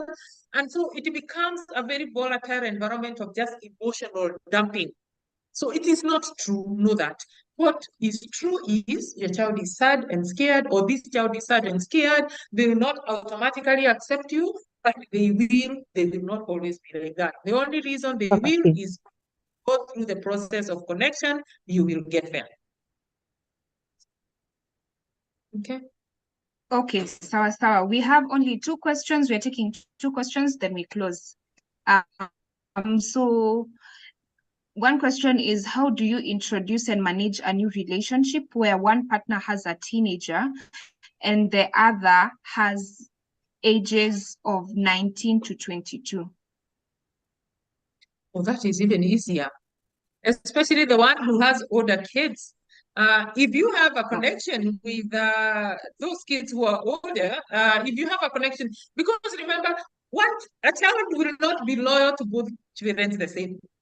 Each child is going to have a little bit more loyalty to one parent than the other, and they are going to protect them as such. So regardless of what is happening, if you have connection, what happens is connection means trust. In other words, connection makes your child, whether they are 24 or they are 10, know that mom sees me, mom hears me, and mom understands me. That's it. They know that. Once that is established, that can become very, very easy for you to have a conversation. Actually, those 19, 20-something years, especially now with the Gen Zs, those are Gen Zs, they'll tell you, mom, you need some love. You need to move on.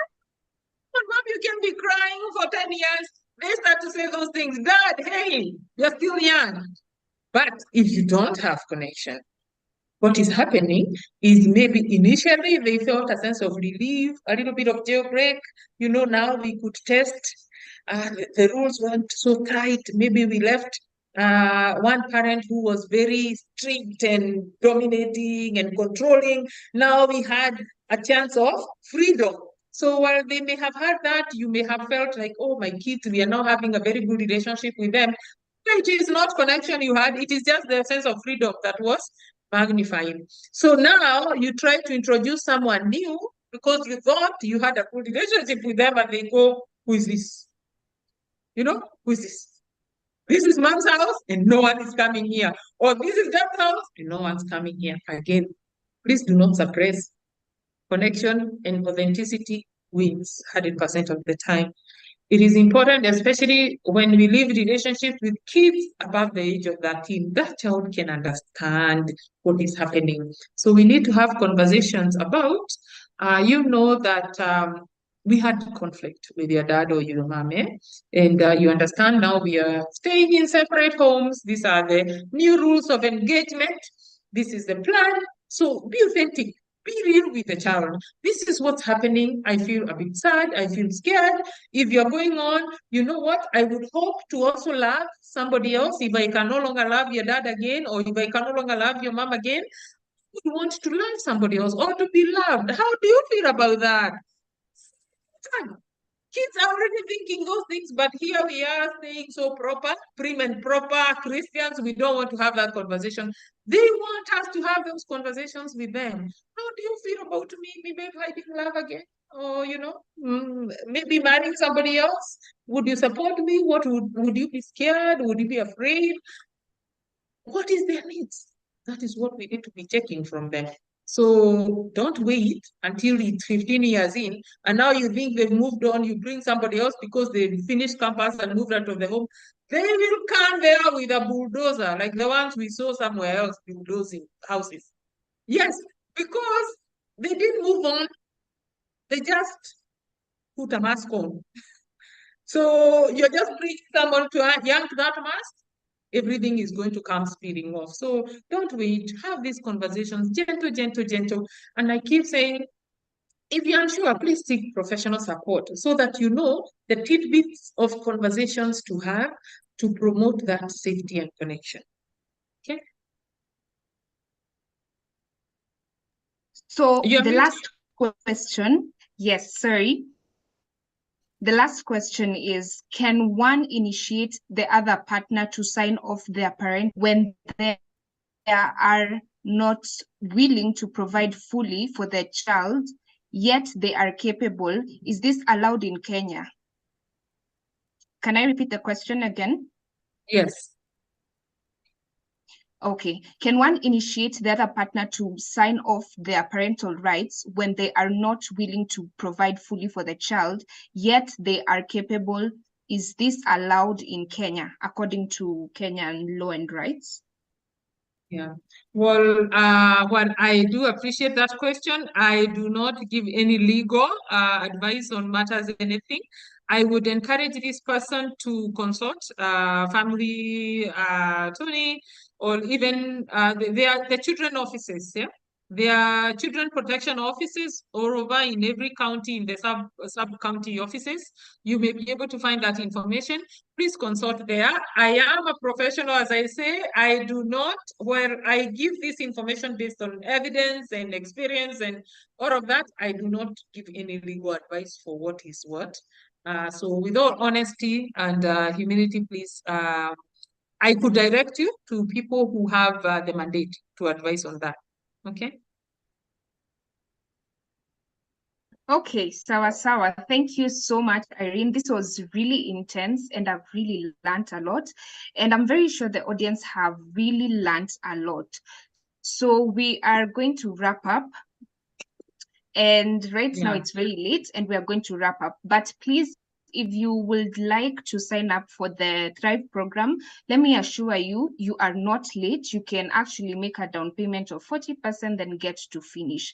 So slots are open. We have opened the portal and the number is on the chat. So please, please, please, just make sure you register, and we are glad that we will be able to welcome you to the Thrive program. Thank you so much, and do have a lovely night, everyone.